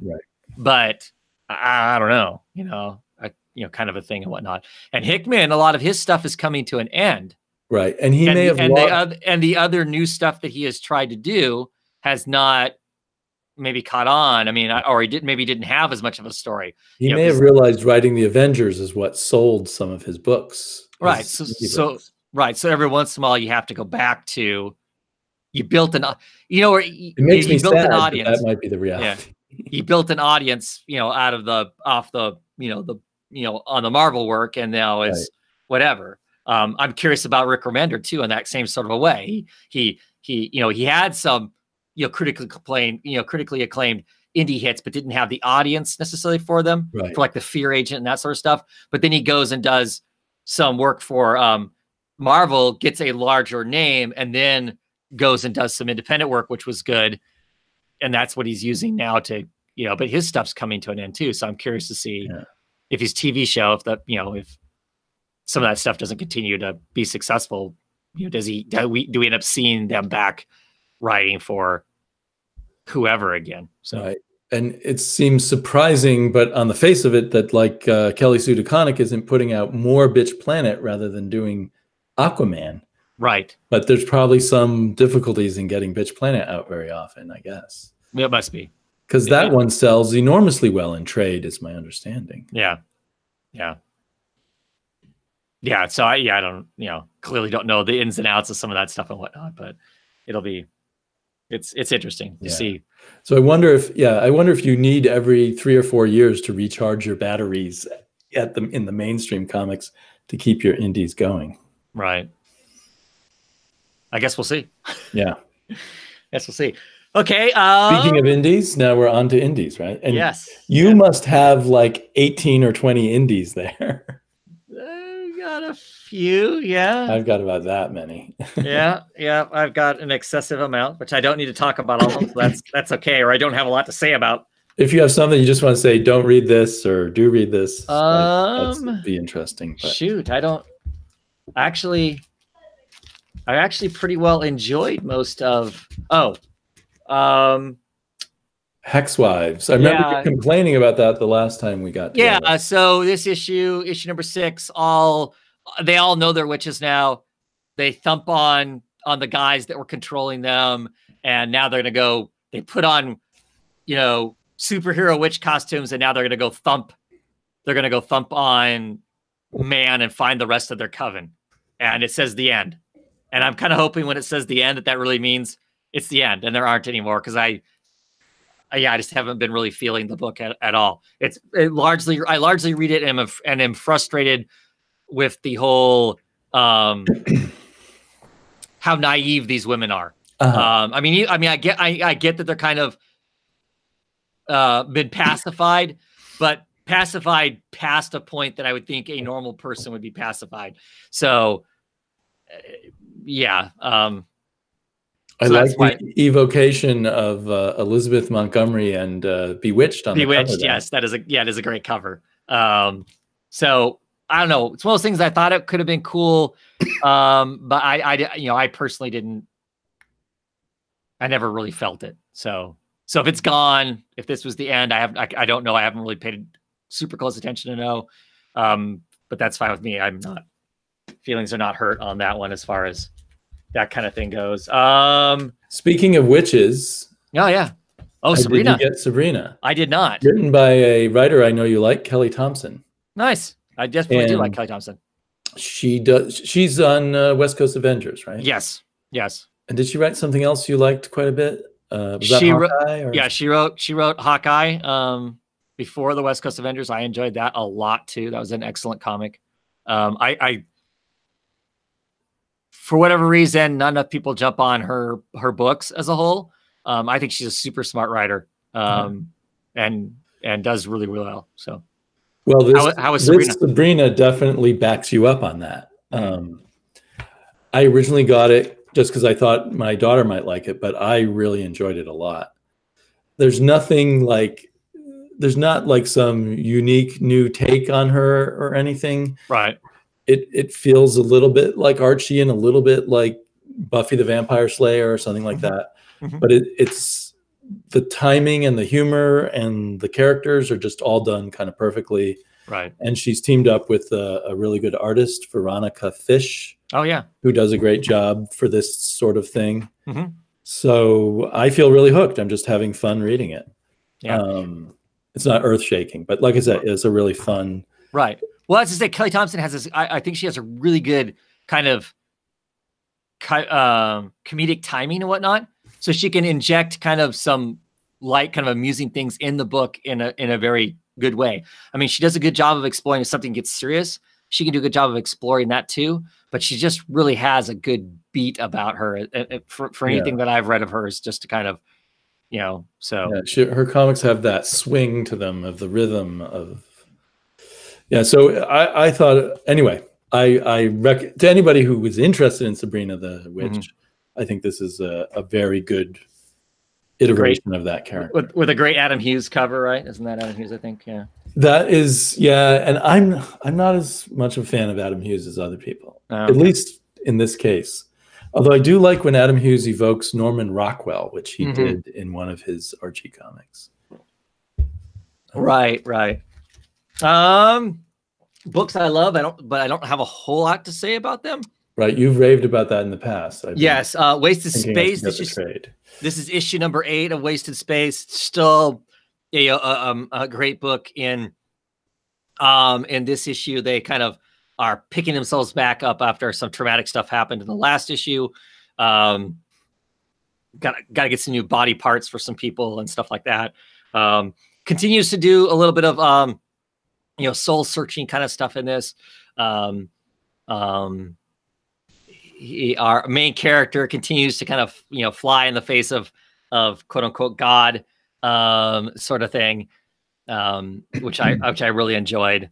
Just I don't know, I really dig this comic. The kind of it does the perfect amount of waxing philosophy and then at the same time being just kind of kooky and crude kind of a deal. And I love the kind of, which would normally not necessarily be my thing, but I like the sketchy kind of simple, art that is the book. I think it matches up to the, what is going on really, really well, the style of the whole thing and whatnot. So they go out to this place. I don't know. To me, that looked like the Statue of Liberty. But anyway, they go out to this place. They're going to crawl up the top of it, and they get a stone. They write some sin that they've done on this rock or on a piece of paper. They tie it to the inside this clam, and they throw the clam into the water, and it helps them, be forgiven for the sins of whatever it is they're being forgiven for. He is convinced by his friend to drop his thing out there, and clearly thousands of people have done so, have dropped these rocks, out into this thing. But our main character throws his out there, and his is basically a note that basically says, I know you can see this. I haven't forgotten, shitbird. I'm still coming for you, is what his says. And there's this omnipresent, like, I don't know, Kirby-esque, when he's not standing in the rain, Omega figure that's like, oh, I know, and I'm looking forward to it, kind of a thing. And I don't know, I love that. I just love that. I love the wraparound cover. Nice. Yeah, I just, Vault Comics are putting out some really cool stuff. But there's just the right amount of humor and zaniness about the book that just, I don't know. So Vault has put out a number of books that you've liked. Yes. These Savage Shores is excellent too. It's almost done. It's got one more issue to come out, one oversized issue. What I've read, I still haven't finished Deep Roots, that trade, but what I've read of it, I really liked. The Dan Waters trade. Yes. I was looking through previews and I was trying to remember, which one does Travis say is good, Scout or Vault? But I think it was Vault. It's Vault. The few things of Scout that I've read have been dicey, kind of a thing. But and they have some more new stuff that's coming up that I think I'm going to be interested in too in the next June and July. Some more books coming out that could be interesting too. So Yeah, well, that's cool. I'm gonna look through their stuff in previews and keep an eye on it. Okay. What else? What else did you read? Well, I know that I assume that you read Black Hammer number 9. Yes. Age of Black Hammer, Age of Doom. Yeah. Number 9. It was fun. Still that kind of feeling of, are they putting off wrapping up this story? I really love the Mars parts. Mm-hmm. In fact, when you were talking about Martian Manhunter, I kept thinking he must be gay. Yes. Because right.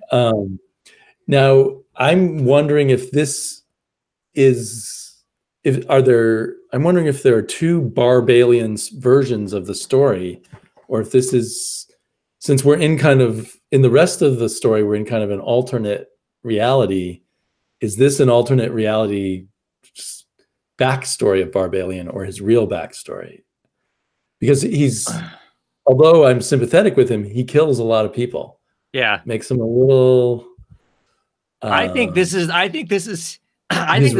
now. I think this is him now. Just like Lucy spends most of his time being, working at a pizza joint, kind of a thing. I think this is him now. Until contemporary to what's happening to Lucy. Right. So he's been sort of sent back to relive some part of his life. Yeah. And perhaps do it differently, or perhaps do it the same way. We have no way of knowing. Right. So I'm like you. Part of me in the back of my head, I'm going, okay, how much did this move the story forward? It didn't, because we're still kind of right. But at the same time, it did, because now at least two people are functioning, knowing what has happened. Right. So what is next? It moves forward this reintroduction of the story. Right. The reboot of sorts. And it was enjoyable. I actually thought I like this issue even more than the first issue of this kind of redo of the story. Mm-hmm. I really like the book. I mean, the Dean Ostrom art. Oh yeah. To me is so good. I mean, I can read it for that alone. It's got just the right aesthetic to it that just to really, really be enjoyable. And it's the perfect mix of the colorist, perfect stuff for Dave Stewart, the colorist, to work with. Right. So I'm, like I said, I'm looking forward to what is next. Where are we going? What is, what's our, what are we gonna, how does this all play out? Because of course, this different reality, they've got some problems with. Well, of course, Barbalian's back on Mars, so how does that work? What's his face never came back from space, so weird. So right. How is he gonna be brought back in? Right. So what's that gonna look like? I don't know, but I mean, just this image alone is pretty awesome. Is very cool. Yeah, on one level, I can't, as long as it's a vehicle to have fun with these characters, I can't resent it. But on the other hand, I feel like maybe they should, now that Black Hammer's obviously more successful than probably anyone guessed at first. Right. They should just wrap up the current story and think of a new Black Hammer story. Mm-hmm. Rather than, maybe his original plan was kind of terminal. It was going to end. I think it was. Yeah, and now he's got kind of a whole Black Hammer universe, and so he's going to. It's employing a lot of people now. Right. Well, and he's going to explore as much of it as he can. He probably had a simple idea to start out with, and it's like, hey, this is taking off. People are excited by it. He's heavily backed by Dark Horse. It's potentially being picked up as a TV show or movies. He's gained a crossover with the DC characters. I'm not excited about that at all. Yeah, I'm not looking forward to that. Yeah, I think it breaks the Black Hammer universe in some sense. I mean, I'm assuming it's going to be some kooky crossover in that, there's just another dimension they wander into briefly. Right. But because of what these characters are, they're kind of, they're callbacks to the DC characters, most of them. Right. They're golden age, they're kind of modernized golden age versions of a bunch of characters that exist. So putting them in the place that they kind of are paying tribute to or are mirroring or parodying, I don't know. To me, in my head, it seems to fracture some of what that's all about. So, I'm hoping that it doesn't mean anything, you know, that I'll just avoid that crossover. Right. At least I'm saying that's what I'll do. Yeah. Yep. Same here, but I know. And then it just will have no meaning to. It isn't that it's not a jump the shark moment. Is my word. Right. But I'm hoping that it won't be the case. Right. Right. But you know, I'm talking like I'm being critical of the book, though I still really love it. I'm thoroughly enjoying it. Thoroughly enjoying the book. I mean, I 100% want Black Hammer to be like just a permanent, ongoing comic. Sure. Anyway, but it feels like how many times? I mean, is this the gimmick? Them restarting themselves? You know, right? But does he need a new gimmick? You know, end this gimmick, but continue with kind of the interesting play with the nostalgia of comics in a different way, which he has successfully done in many of the miniseries, like especially what's his name, Captain Star or Dr. Star. Right, you know, for sure. That to me shows a way of showing different stories. Speaking of things that play with older comics, are you reading Thunderworld? Yes. And it's really growing on me. It's hard to talk about. Right. It's still definitely a sequel to Watchmen. Yes, unapologetically just throw stuff out there that is so can't be anything else but, you know, kind of a thing. It's not even trying to hide it. So I think that's fun in some way. It's like, okay, what are we doing here? You know? So I don't. And then kind of taking the self-reflexive comic book thing up to the new level of the character. At least one character seems to understand in some fashion that they're in a comic book and use that as a means of travel between dimensions or travel between comic books. Right. Which is very, you know, if you hadn't already understood that, it's very clear on the last page. Yeah. Which that kind of threw me. You get to that last page, and of course the last page is black and white. Art looks different. And then you go to, and I'm like, then there's like 10 pages of ads. And I'm like, is there more comic? Did I miss something? It felt short. But so I'm guessing in the last one, he's arrived in a universe that's a comic book where it's more of an indie comic where he's just a character who hangs out and doesn't do much. But we'll see for sure. But yeah, I just love the whole him crashing down at the end too. And he basically says, he says Peter Cannon is like, yeah, I'm Peter Cannon. You're concussed. I don't know. I just, at the whole, but I don't know. I love all the Watchmen meta-ness of it though too. Yeah. I don't know what this would be like if you haven't been a serious consumer of that book. I don't know what this book is like. That's a very good point. I don't know if it would ring any kind of pleasurable bells for someone who if it totally depends on knowing Watchmen. Yeah. Well, and I don't know if it does. That's why I'm kind of, I don't, Now you can't tell. The one thing that doesn't connect to Watchmen is the way all the covers have been done. So it could have nabbed some unfamiliar readers to it. I would hope it's still fun to read, but yeah. I don't, like I said, I don't know. It's, and I didn't realize that that's what it's going to be. So if there was something somewhere that said, oh, we're going to do a wink and a nod or something, or we're going to play off of that or whatever, I don't know. I saw that the writer, Kieran Gillen, had posted on Twitter a few days ago a quote from Alan Moore from back in the day, from back in the 80s, right after the Watchmen was done, saying that he was sure other people were going to use the material and write some interesting or successful things around it. Oh, interesting. So, yes, which people tend to forget. Given what people tend to, right. As I say, people tend to forget that, there was a time when Alan Moore played nice, right, and wasn't quite the arrogant person that he is now. And everybody acts like the Watchmen is this, this sainted book that can't be, touched upon in any way. There was a time when he thought that was fine. So, well, I'm much more excited by this continuation of Watchmen than anything that DC's done. Oh yeah.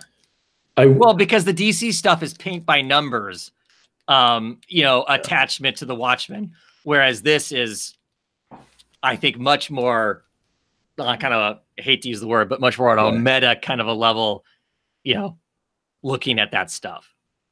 I feel like I saw, when it first came out, when issue 1 came out, I feel like I saw someone quoting Kieran Gillen saying it is a sequel, that it picks up after issue 12 of The Watchmen. No.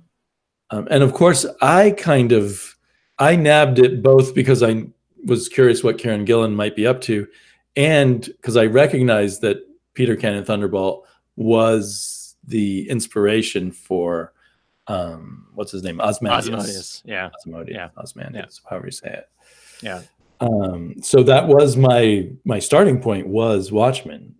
So cool. I'm kind of delighted that it does connect there. Yeah. And I feel like the art and colors have improved with each issue, which had a bit of a problem with the art the first issue. But yeah, this is looser, but I like this artist. He put out an independent book called Limbo. Yes, and I liked him more. His art on Limbo was very strong. He colored himself, I think, on that too. So I think that was I have the feeling he wasn't quite comfortable with superheroes at first. Because Limbo was not at all a superhero book. No. So that's my take on it, that he's gotten more comfortable with superheroes or this version of superheroes as he's moved along.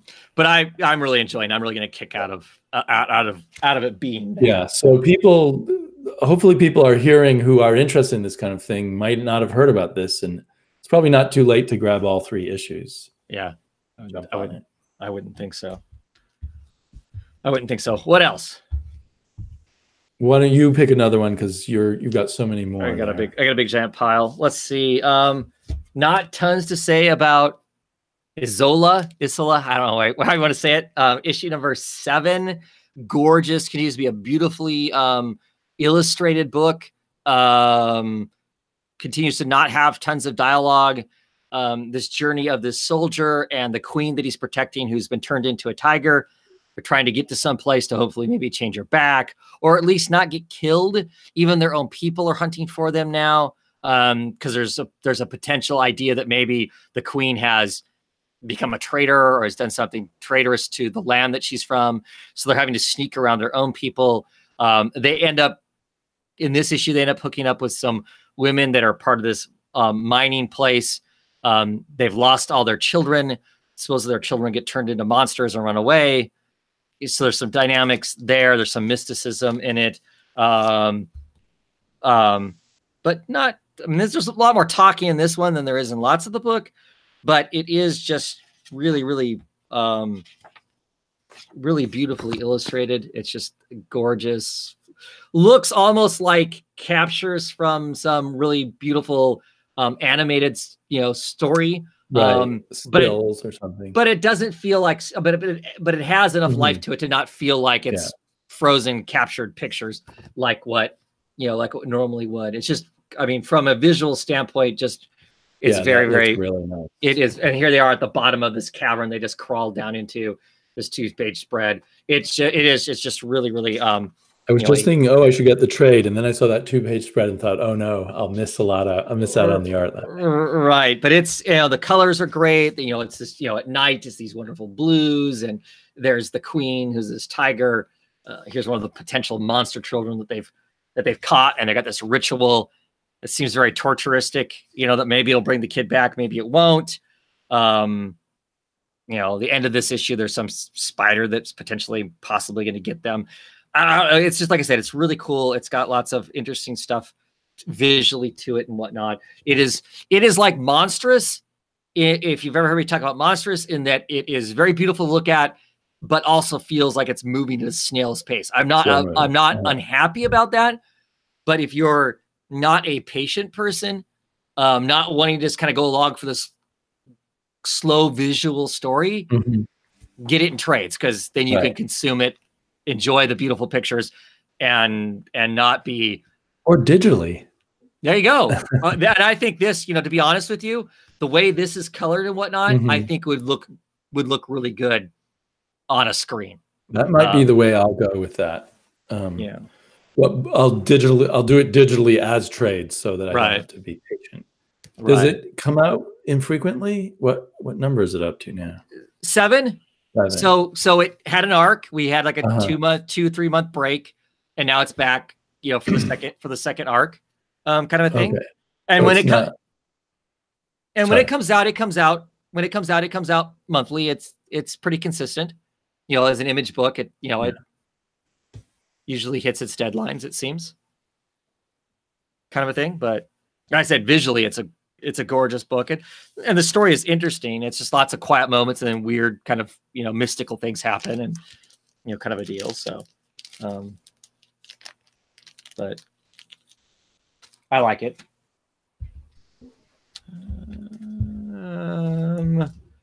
Let's see. So I picked up Bad Luck Chuck. It is a Dark Horse book. This is number 1. It is about a character who has a woman named Chuck. Yes. Right? Yes. That immediately annoyed me when I read the description of it. But not that I like reading about women, but just that they named a woman Chuck just so they could have that name. Right. Charlene Chuck Manchester. Yeah, is her name. So she has like uber super levels of bad luck, like not anything that would be remotely close to normal. And she uses that to pay her way through the world by basically, if you need like your place burnt down or something so you can collect the insurance on it, she will go in and an electrical fire will suddenly start and the place burns to the ground and whatnot. And that's how she gets paid largely, is to just, she goes in and she is a force of chaos and she disrupts and wrecks whatever. But if she stays in any one place for too long, bad stuff happens. Like if she doesn't keep moving, like keep changing vehicles, like jump from Uber to taxi cab to whatever, things will come apart around her badly. So she has to keep moving. Something about her home, like she's got enough like good luck charms hanging all over the place and whatnot to kind of counterbalance to some degree, it seems like. She gets hired kind of as a detective to go in and disrupt this cult that supposedly her daughter, well, not cult, a religious, well, I guess it is a cult. They consider it a cult. Some fundamental Christian kind of a, you know, jumping around, dancing with snakes in a tent sort of a thing that she's got herself wrapped up into. She's supposed to go in and disrupt it to get this woman's daughter back. And in all actuality, the woman would be okay with her daughter dying because her daughter, I guess, inherited the money and not her, and she wants the money. So she sends people in to try and wipe them both out. It backfires because the bad luck, of course, messes with the guys they're trying to take them out to. All the while, Chuck is being dogged by a insurance investigator who has figured out that where all these places burned down or are wrecked and all that stuff, she's somewhere close by. So she's an arson that he can't figure out how to prove that she's an arson. So, thank you, Mike. Let's call it like about dancing around with snakes in a church. Okay, fair enough. At any rate, I'm reading the comments. But it was all right. It's an okay story. The art is okay-ish. It's not great. I think this is only like 4 issues, so I'm gonna see what it is. It just, to me, strikes me as there can't be much story to it. So they're on the run. She's on the run with this rich girl that she now knows is worth millions of dollars and it's going to pay her to keep her away from her mom. So I don't know where we go from that. I don't know. Yeah, it sounds like a fun concept, but yeah, where do you go with it? Right. So there was in the science fiction novel Ringworld, there was a woman who had been bred to have the best luck in the universe. So maybe think of that. But in this world, she's just an anomaly. I assume there's not other things like this going on in this world. Nothing else mystical, nothing else, anything remotely close to anything like that is around. She just, for whatever reason, she's just the one-off bad luck person. Right. Yeah.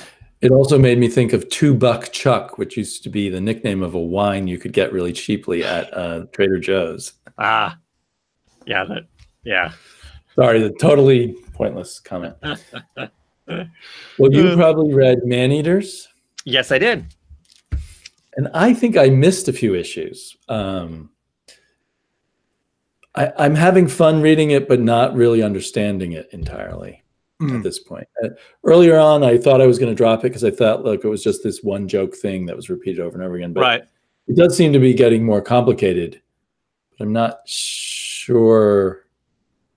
So I've read issue 6 and 7, but I must have missed 5 or maybe 4 and 5. Well, so did you read the issue that is completely like a men's magazine? You know what? I flipped through it and then did not read it. Right. So that's the issue you're missing, which you're not missing any storyline with it, because it is literally just a world building kind of kind of a thing. So I don't really feel like you're missing anything. I think I missed what this unicorn is. Well, the unicorn is just a person wearing the unicorn head. It shows up a couple times as just being kind of so there's some memes and some videos on like YouTube of people wearing the unicorn head and being the martial artists and all that stuff, kind of a thing. And so they just kind of play off of that. Right. The unicorn. So it's actually a friend of hers with the unicorn mask. That's Sophie. That's the girl that went into the bathroom and started menstruating. So I think they've razzled out, or the team on here, or perhaps the writer, Chelsea Cain, have razzle-dazzled me a little too much, so that I'm looking here, I'm looking there, and I sort of lost track of what's going on. Right. And I can see that because they're always splashing all this other stuff in, which the stuff is funny. I think it's funny. And very funny. Yeah. Right. I mean, and it's clearly, I mean, they're taking all kinds of shots at, how, the current establishment operates around women and all of that. And I think that's all, personally, I think that's all fun. I think it has some great stuff in there. The whole mom being complicated in this issue, I thought was hilarious. Right. Is the mom a little too much like a superhero, though? Well, because that's how the daughter sees her, right? And I think that's part of this whole gag of her showing up. Did she really fight a whole bunch of SWAT team members? Yes, she beats up Scat. She beats up Scat. She's good enough to be, and that's where I thought she's like a superhero. Right. Well, there's 4 SWAT. Well, they're members of SCAT, but basically a police SWAT team coming into this child's bedroom, and the mom takes them all out. They've all got weapons and armor. she's clearly a secret agent. I mean, I think because we get to this point, the old neighbor is calling up and saying some special code, it's code whatever, kind of thing. Yeah. We're a go. And at the very end, mom's got glowing cat eyes.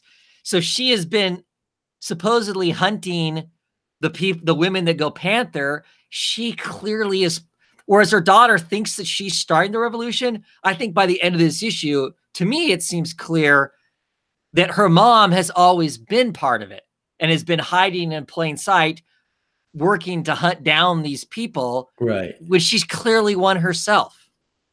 She's not just protecting her daughter. I mean, I don't know. To me, that implies that she is a Panther person herself, possibly. Yeah. Well, this is bringing out the flaws of me as a reader. I'm just missing a lot of the clues and cues, and I'm getting the humor, and I'm getting kind of this creative collage of different things. I guess I'm not interpreting it as being the daughter's view of the world so much as Chelsea Cain's view of the world. And maybe that's where I made a mistake, that this is all the filter for the daughter. Well, because I always figured it's in the daughter's view because all of the narration boxes are the daughter. But I mean, I think you're right, but I just think I get, like I see things like this, these cards and stuff, and I just think that Chelsea Cain, I just think of Chelsea Cain as just throwing in every clever idea she has, but kind of, anyway, I probably should reread a whole bunch of issues at once. Right, but I definitely get what you're saying. I mean, some of that stuff throws you off. It takes you out of the story and gives you this other thing. Like what are cats talking about when there's no one home? I mean, this is just, it's nonsense. It's funny. Yeah. It's funny, but it's complete nonsense. And like here, there's this chart about her mother, and I get that that's her thoughts. Right. But for some reason, I had no idea the page next to it, what that comes from or who it is. Inside every person is a poem full of words that we don't know how to spell. Mm-hmm. Oh, that's something her mom says, I guess. Right. Yeah. So, I mean, it's a very daring experimental comic in a lot of ways, which is kind of exciting. I think I'm liking it a lot more now than the first few issues. And the ads, you know, this kind of stuff it's so next level because it's so on point, so legitimately just looks like it should be something that's real. Right. But it's clearly part of the book. They put a lot of work into the ads. Yeah. You know, and some say too much. They spend too much energy on this and it disrupts the story. Right. Yeah. Well, like, I mean, they put out that whole magazine and I just flipped through it and thought, okay, every article in here, as far as I can tell, is not telling me anything new. It's telling me the same thing over and over again, that in this society, which is very much like ours, boys are being trained to be afraid of girls and avoid their dangerous parts. And they get everything. Whereas the girls have to concede everything, basically. Yeah. So in some ways, I think it's a really smart book and a really fun book, and in other ways, it's like, duh. I know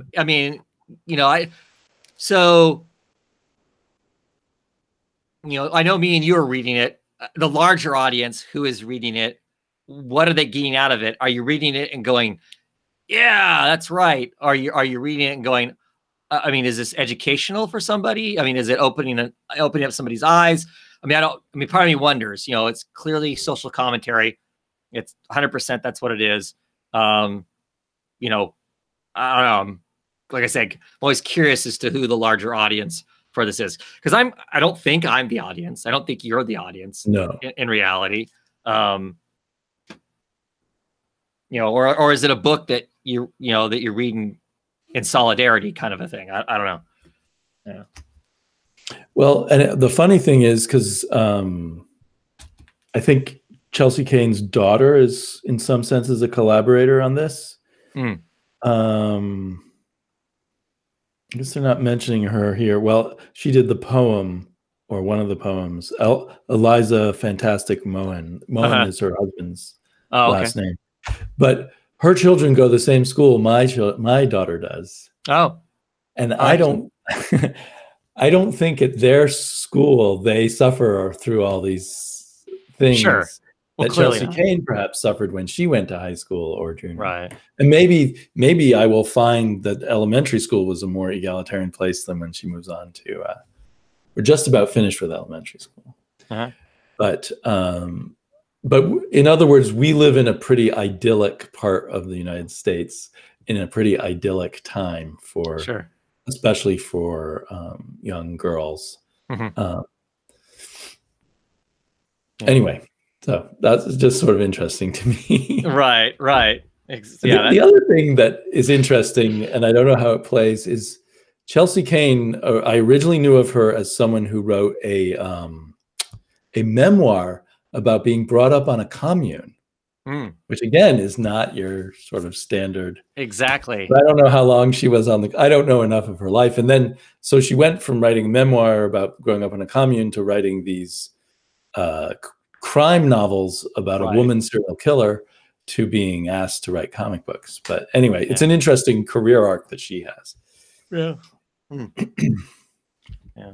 The book that I read, Bone Parish, this is number 8. I continue to enjoy this book. It's interesting. It is, we're at the point now where it's definitely a major conflict is going on between this family from Louisiana that has created this drug called ash, that you take it and you kind of have the memories or live the life while you're high of whatever the dead person was that you've consumed, kind of a thing. There is there's like the mafia, the mob coming down from New York that wants to buy them out and has decided that they can't buy them out. So they're going to make their own version of this nasty stuff. Their version is horrible. You take it, you have really bad trip. You actually physically like are altered into monsters of sorts and then die horrible deaths, kind of a thing. So clearly that's screwing the drug market up. Am I getting the good stuff or am I getting the bad stuff? Kind of a deal going on. And the cartels are coming up from the South, and they want in on it too. And they aren't asking to buy them out. They're just going to wipe them out and take it as their plan. And the family is now, they've lost a few family members, and they've decided that they're going to start pushing back. They're working on a different version of the drug that gives them potentially the upper hand if it comes down to, more fisticuff kind of a thing and whatnot. But I continue to like it. I think it goes 4 more issues. I think it ended up being a 12-issue book, I think. So that for Boom, that's fairly long. They usually do well shorter. Originally it was supposed to be 6, I think. Enough interest in it that they had the ability, Cullen had the ability to tell more of the story that he wanted to, instead of a fast track to the end of what it is. So does 12 feel like the right amount to you? Yeah, I mean, at no point do I feel like that they have, I can see where they've just stretched this out for no reason. I think it's given them the ability to have enough time to make stuff feel more impactful. Whereas if this story would have been crushed into 6 issues, there's stuff that's going on here that I don't know how they would have put it in and have any kind of meaning. So, yeah. Cool. So that might be one for the rest of us to grab and trade. Yeah, for sure. Books of Magic, another book I continue to really like. As far as the Vertigo Sandman books go, I'm enjoying this, this retelling of sorts of Tom here and his adventures in trying to become a magician. And is he going to be a good magician, or is he going to be a bad magician? And the people around him that are trying to influence that one or the other. There's a whole group of people that want him dead now, so they don't have to worry about whether or not he's going to be a good guy or a bad guy. And those people who are trying to guide him along the way, and who is good and who is bad, you don't 100% know, kind of a deal. Tom Flowers and Jordan Boyd on artwork. I just really like the artwork and whatnot too. So, I mean, this isn't like I'm not like super excited to read the book like I am like the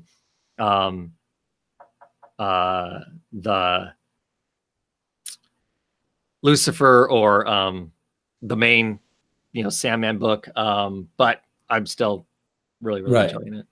So 3 out of the 4, that's pretty good actually. That 3 out of the 4 Sandman books are good. Yeah, I mean, the only one that I don't look forward to reading is the House of Whispers one, and I read it now after skipping a few issues out of curiosity, like we've talked about, because Dan Waters' name's on it, right? And I'm always trying to filter out, is this the part he wrote, he wrote or not? So kind of a thing. But yeah, I think that the Sandman universe stuff is, in my mind, is successful. It's either true enough to feeling like it just clearly belongs in the Sandman universe, or like in the case of Lucifer, where maybe it's not exactly the same sort of thing that it was before. It's enough of its own kind of interesting thing that I'm excited about it anyway, and happy to have it there, kind of a deal. So, well, and cynical me just assumed it would all be bad when they first announced it. Well, I was suspect too. I was kind of like, I mean, I was at Almost City Comic-Con when they officially announced it. Oh boy, this big thing's coming, and I'm like, really? That's all Vertigo's got to say for themselves now, is we're going to, recycle something that was done. It was done. Right. It's done. Why would there be anything else to say? And they've got the right people on the stuff, and I've enjoyed what they've had to say. So. Yeah, and why do they have to do 4 books instead of 1? But anyway, it sounds like it's worked out well. Maybe good editors have worked with these people. However, the magic happens. I just got a text from Eric telling me that he heard my comment about the fact that Eric's taste. Anyway, well, perhaps he thinks the same of your taste. Oh, I'm sure he does. No doubt there. Alrighty, what else you want to talk about? Like loud music with people muttering over it. That's right. That's right. Well, a book to avoid, I hope you did not spend money on it, was Neon Future. Oh, and after your comments on Twitter, I was happy to hear that I hadn't. Oh, man. I think because this guy, Jim Kruger, was involved, and I read the description and I thought, oh, I'm going to jump on a book from a new publisher and it'll be really cool. You know, because I like science fiction. But it's an ego project for this DJ who I never heard of until I had to look him up. Steve Aoki, who's, I guess, a big star in the world of, I don't know if they call it electronica anymore, but what I would call something similar to electronica. That's current in the current world of that kind of dance music. And so the kind of Professor X of this group looks exactly like Steve Aoki, and it's kind of like a really badly done Matrix X-Men, I don't know, Fight the Power kind of thing. I'm not going to really go into it any further. Who produces this book? So it's a brand new company, and I don't know if this is the only book they'll ever produce, called Impact Theory. And they, on the surface, they don't seem to be owned by Steve Aoki, but I don't know. I don't know if he just had someone set up this company to publish them, or if someone is really starting up a new company. I knew I was in trouble when I opened up the contents, and there's like story by, and it lists 6 people. Wow. So anyway, I don't know if anyone else even got suckered into this. Part of the problem, I could blame this on Longbox Review, is that I've started reading previews more thoroughly because of his preview show. And so I was trying to try out new things. I should have got a Vault comic instead. There you go. There you go. Well, you know, I mean, you can't, I mean, you have to try, right? I mean, I just think there's a lot of stuff out there that a lot of us are missing if we're not, you know, right. You got to give some of this stuff a shot, I think, just to see what's. Well, the sad thing is I have to order these things or my shop is not going to get it. It doesn't even get any Vault comics or any alternate comics. So, and then if I drop this right now, he'll probably have already ordered the next issue, and I feel bad for him getting stuck with it. Sure. But I think I'm going to drop it. Sure. Well, he should be getting Vault comics. There's enough good Vault comics out there now. They're missing out if they're not. He should. I mean, he's a smallish shop, and he gets Ahoy comics, or are you ordering those special? I'm ordering them. Oh, okay. Yeah, he doesn't get that. Okay, so you're not getting those off the shelf. Okay. Yeah, I am getting some Aftershock comics off the shelf from him, but not always. Okay. Well, I can see it. There's so many companies out there. How do you carry them all? I get it. He's a very small shop. You know, I'm sure his margin is very narrow. But I enjoy. I mean, I could go to the bigger shop who still probably doesn't have Vault comics, but maybe someone here in Portland does. Even despite us having 12, 13 shops, there's still they all carry the same stuff. That's awesome. Oh, huh. Alrighty. Let's see what else. Final issue of Hellboy and the BPRD 1956. They get Hellboy back by the end of it. That's about it. So it's just Tales of Young Hellboy. Yeah, except this one didn't really. I mean, you know, because it had to do with other people, which is usually fine.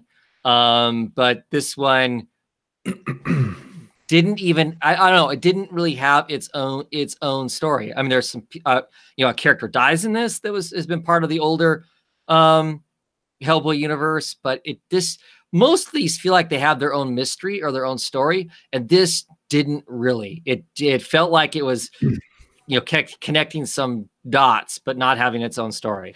So, and you know, I will preface that by saying that I'm in bummer mode about BPRD in general, just because it's ending and stuff. So I don't know, you know. Are you affected by John Arcuti's complaints on Twitter? That bums me out too. Not so much that it does not taint. It doesn't taint these stories. Right. I don't think for me. because I still like the universe and whatnot. I mean, it taints my excitement about that movie. I don't. Yeah. I have zero excitement about the Hellboy movie now, as far as that goes. But no, I don't think it. I mean, I don't think it. It takes away from this other stuff. Some of this just isn't. Some of this just isn't as good. To be quite frank, Chris Robinson is not the writer that John Arcudi is. No, John Arcudi. No. So, yeah, it just was. I mean, I'll probably keep getting that stuff. If they keep putting it out, I'll probably keep getting it.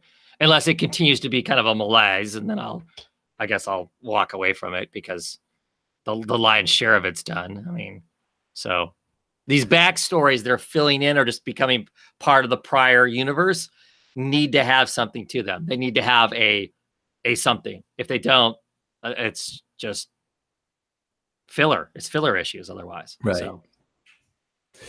Well, speaking of It Just Was, Hardware is a perfectly fine Mark Millar comic. It's not by Mark Millar, but it feels like one.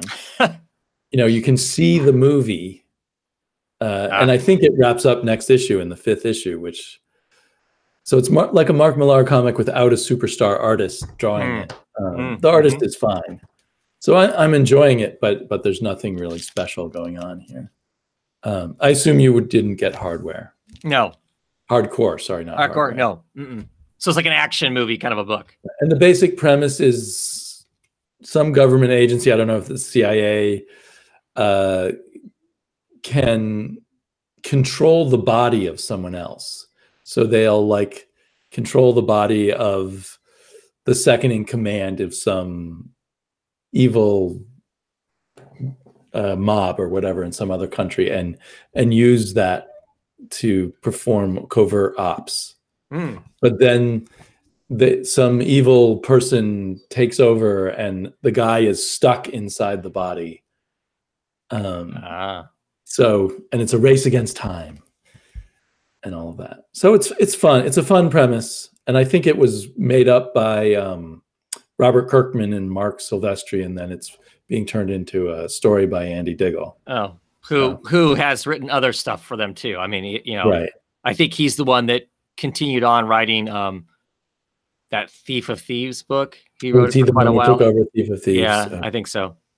Yeah, and he seems like he's a good writer, but he's doing work for hire in a sense. And anyway, it's okay. And since I think it's wrapping up next issue, I'm going to stick with it. But yeah. Oh. Righty. Are you reading Black Science? I switched to hardback waiting on it. Oh, that's right. That's right. So here we are, issue 39. And this is the final arc, I think. Is it? Yes, this is the beginning of the final arc. I can't remember. This is one of the first books I read this week. So 3 issues left. 3 issues left. So this is the end, the last arc. I love this book. I mean, I like all the aspects of it. The art continues to be brilliant. It the Scalera art just as cool. The story continues to be complex. It's kind of layered back in on itself. Does it feel like Remender's in control of the complexity? Yeah, I think so. I mean, that was my one worry where I left off. That yeah, I mean, no, I mean, I would say there was a point where I was still enjoying the book because I love the art and whatnot, but it potentially the character Grant, the main character, got a little too navel gazy kind of thing. It was like, okay, but that was the arc. The arc was him trying to refine himself, but it just felt okay. That might have been the last arc I got. We get it. Let's go, kind of thing. But it's felt like it's been going since then. He's starting to pick up the pieces. You know, we've got characters from a number of different dimensions kind of coming together that has made up his family, and this group of people that he started this whole adventure with from different parts of that are all kind of coming together. This is the best we're going to get. You know, how do we now fix the stuff that we've broken on this whole adventure kind of a thing? Yeah, I still really like it. 39 issues. This thing's going to be what, 42 issues by the time it's done. To me, that's awesome that you get an independent comic that goes this long, this consistent. Like I said, it's had some a high level of artwork and everything. Right. I mean, like I said, it's had its moments where it's been a little navel-gazy and whatnot. Yeah, and high level of art. And at one point, Scalera broke his collarbone. Completely broke his collarbone in two. So his entire shoulder was mobilized. And so there were a couple issues that were delayed, but you would have never actually known. And it was on his drawing arm that it happened. So, yeah. Like I said, continue to really, really like it. It's definitely a book I would tell people to go and check out and whatnot. And it's a book that I definitely potentially would go back and get in some big deluxe version that I could have set on a shelf somewhere. So they have some very nice deluxe hardbacks. Yeah. The first 4 arcs, I guess, in 2. Right. Cool. Are you getting Skyward? I can't remember. I think not. I got the first 4 or 5 issues and then I quit getting it. As much as I love the art, I was not feeling it at the time. Right. And I remember I liked the premise and the way they did it a lot more than you did. Mm-hmm. And I continue to do so. So it's I don't want to get, there's a big twist in this issue. This is the first issue of the 3rd arc. So they're very good, for me anyway, at their little twists on things. And yeah, I can't say too much without giving it away, but we have her kind of being like the Hulk. You know how the Hulk used to always be jumping through deserts? Right. There's this scene where she's kind of, I guess she's angling her jumps. She's trying to catch up to someone who has a jetpack, and she's angling her jumps through the desert to so that she can land. And occasionally catches a ride with a buzzard. Cool. I don't know if I'm showing the right. Yeah. There. So anyway, yeah, the art is really good. Another thing, it's one of those books that gives you some back matter. Sometimes the thumbnail, sometimes the black and white art. So it continues to be one I like a lot. Cool. Not a whole lot more to say about that. Oh. Probably for most people good in trades because it's a very decompressed story. Right. I am still reading Punk's Not Dead. Well, I guess this is issue 2 because this is the London Calling, London Calling arc, the 2nd arc.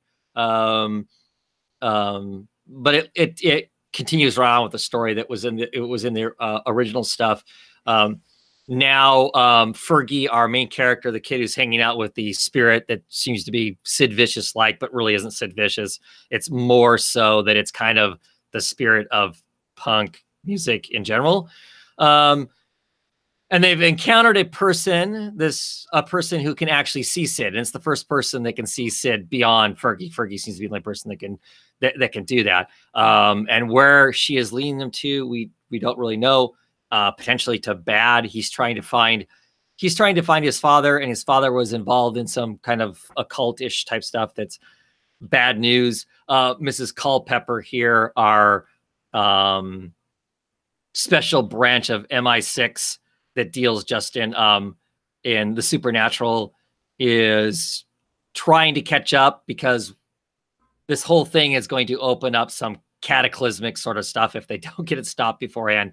And Fergie, and I don't think Sid knows himself, the spirit is being malevolent. He's just going along for the party. But there's this thing that's going to happen if stuff doesn't get stopped. So we got that chase going on also, but it's fun stuff. I continue to like it.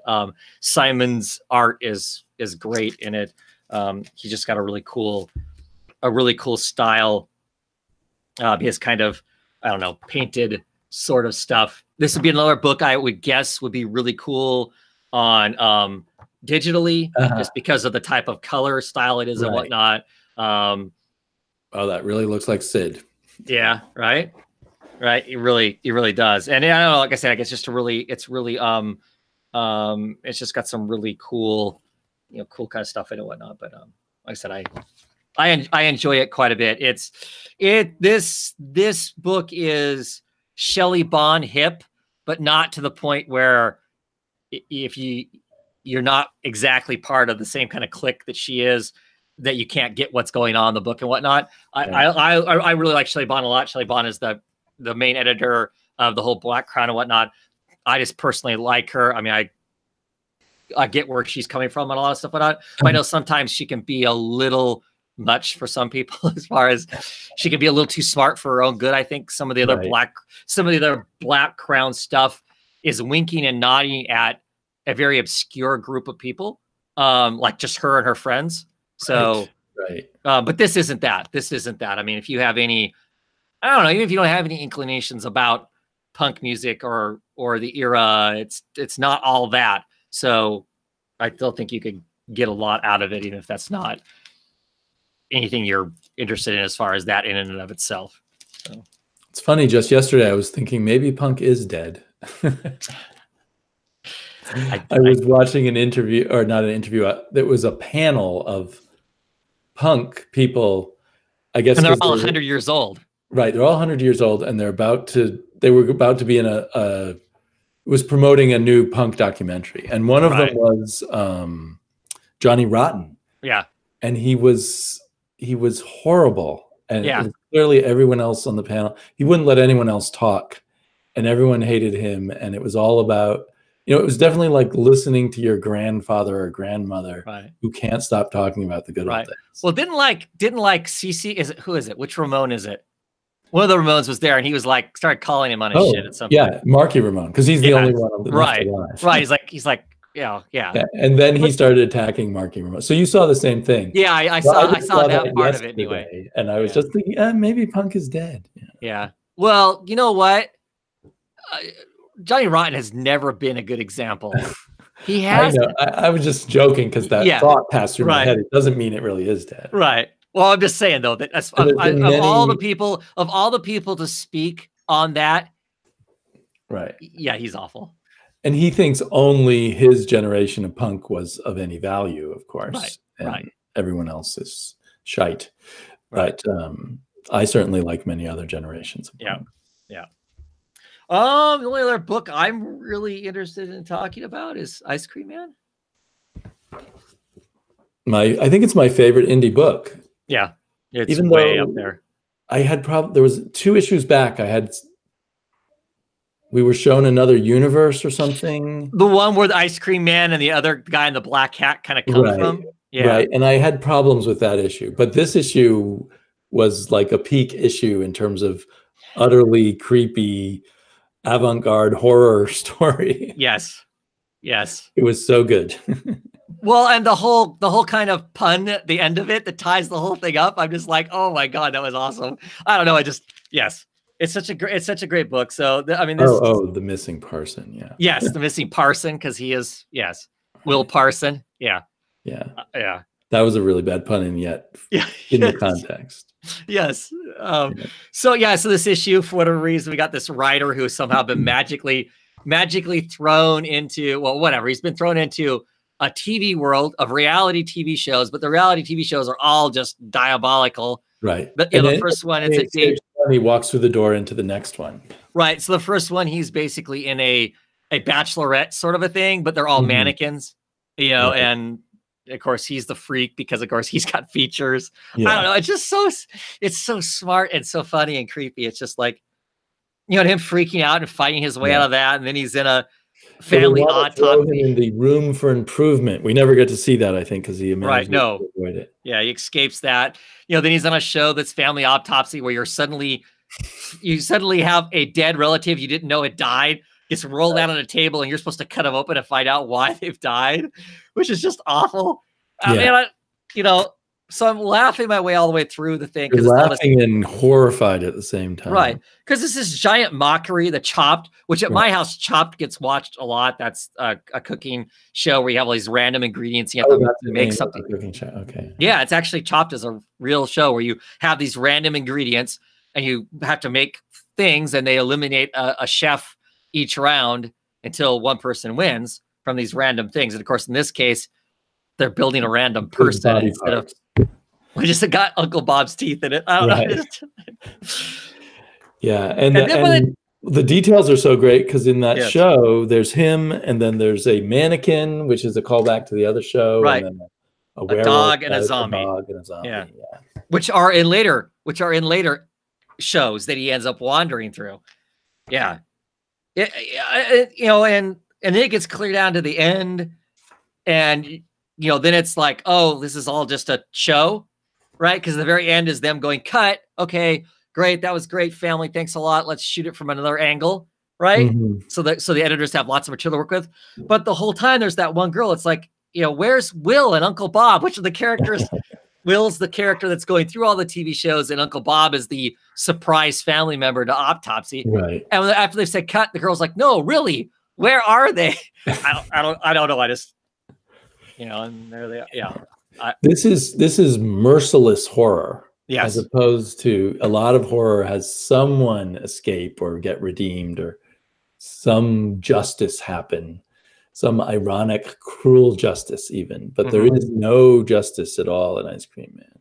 No. And that could be really just boring, but they do it in such a creative way that it's well, and it's chilling because it really seems to say something about life, right? Well, because they do such a good job in some ways or another. They do such a good job of grasping a piece of the real world or real emotion that we all have about stuff, whether it's tragedy, whether it's angst over a dead child, real serious stuff, and then somehow they put this next levelness of the horror part of it, which, like I said, we laugh about parts of this because it is comical, but also extremely tragic, kind of a thing.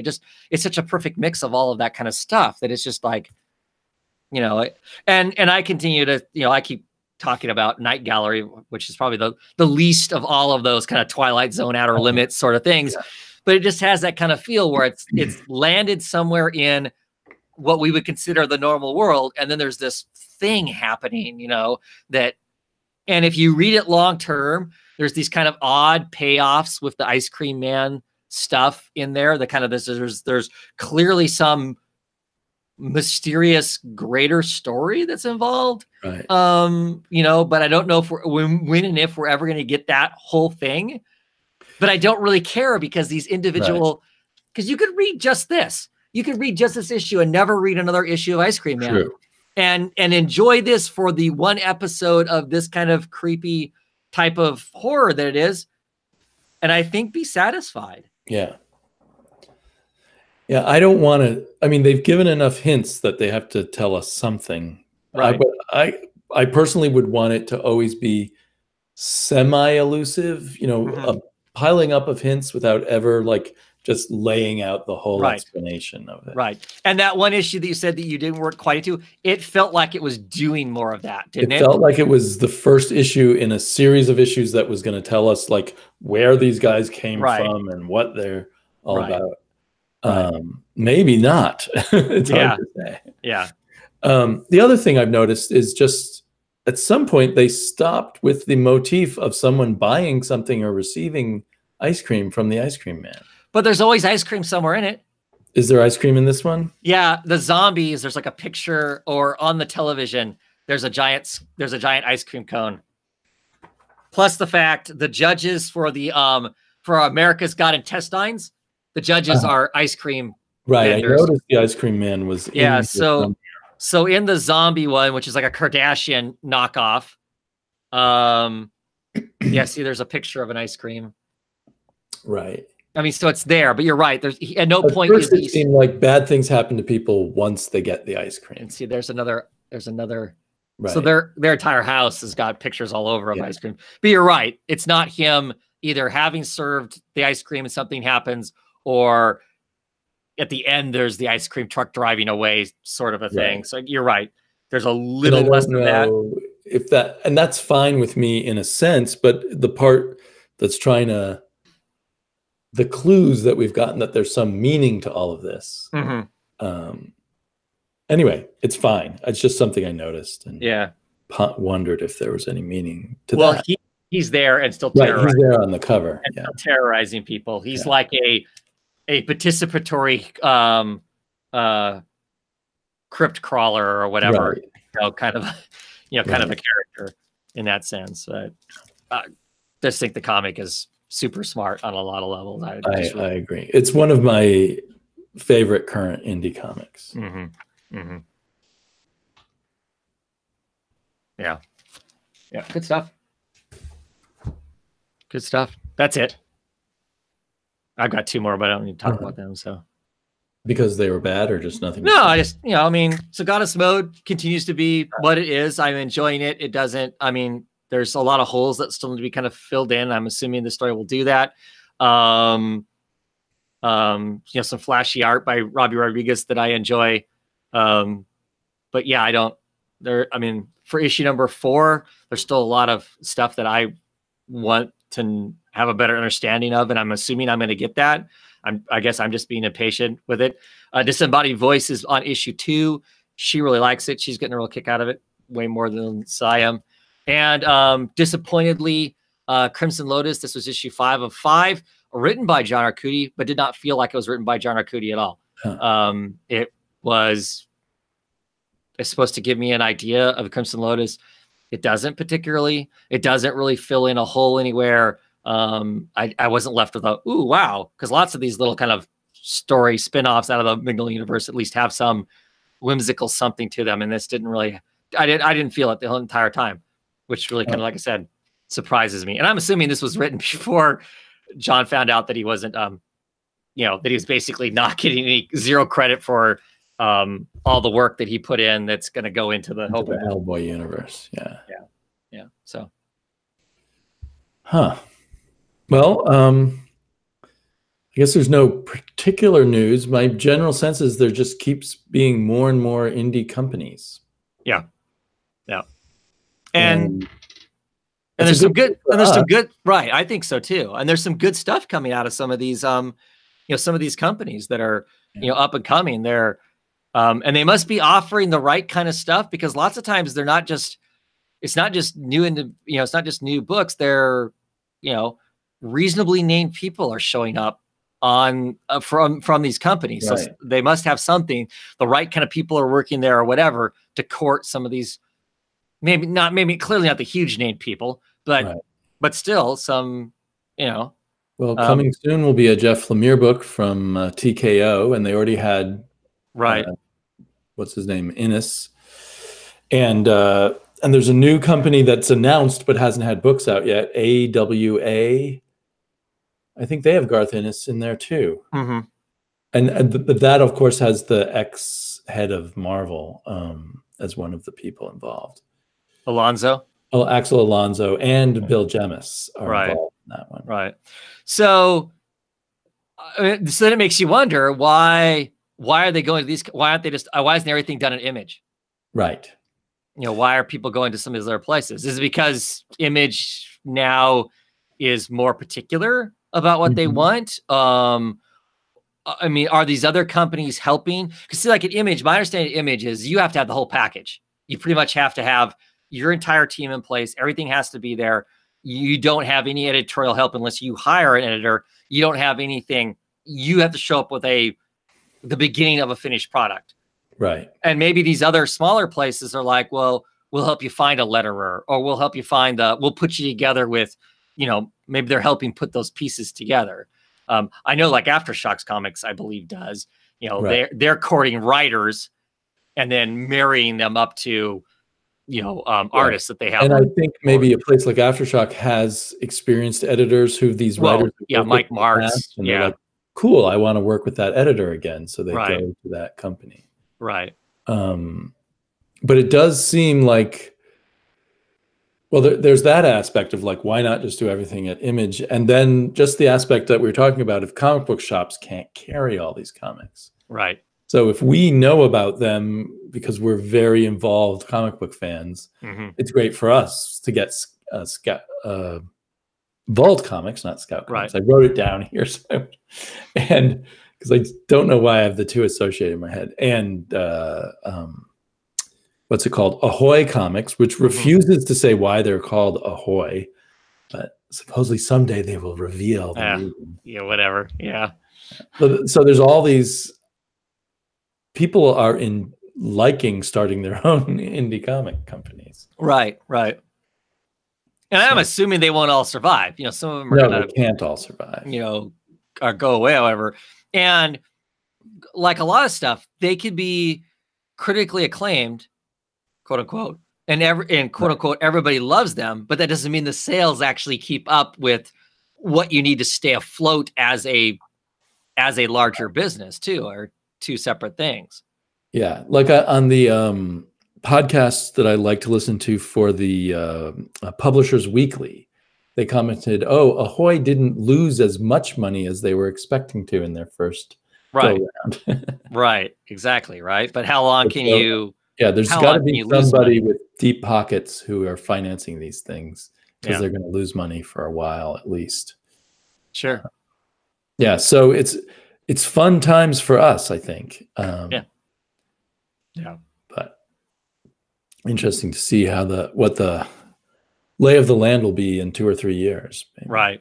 My only other comment on that is I just hope that all these smaller places and whatnot are actually paying their talent on time, as opposed to going, "Oh, we'll pay you," and then not getting around to. And that may be a danger, because I know I remember stories from the 80s and 90s when there were similar waves of indie publishers. You'd hear about these people, "Oh, they went under and they owed me $20,000, and now this money I'd budgeted for the next half of the year is not there." Or something. Exactly. I've already put this kind of time in that you don't get back. You can't recoup that kind of a thing. So, and you're in a situation where how do you take someone to court or whatever that you might need to attempt to get that money when that would cost you money to try and get money, kind of a thing. So that's, like I said, that's one of those things that I always let's hope they're paying up front. Right. So, well, I'm assuming that word gets around pretty quickly. If you're one of those companies or people who does not pay people promptly or like you should, I would assume it gets around fairly quickly. That in this day and age, I would hope anyway. Yeah. So anyway. All righty. Fun times. Yeah. Okay. Well, I don't have anything else, I don't think. Well, I hope to be on maybe later in the month. I've got another vacation coming up, but then I'll be back. Okay, cool. And come back anytime. Some of you guys out there watching. Right. Contact Travis. He's a pushover. Just say you want to be on. Yep. Generally. Yep. Unless he already hates you. I'll let just about anybody on at least once. So. I guess the one trick is to figure out which was last week's comics when you come on the show. Yeah, that's true. That's true. Trying to keep track of when things came out and what's what. That would be the one. That would be the one downside. I am not Johnny on the spot with the week's comics anymore. So, anyway, thank you very much for coming on. Thank you everybody who was in the comments and watched and participated along. Always appreciated. Anybody who happens to watch this after the fact, also appreciated. Until next time, have a great one, everybody. Good night.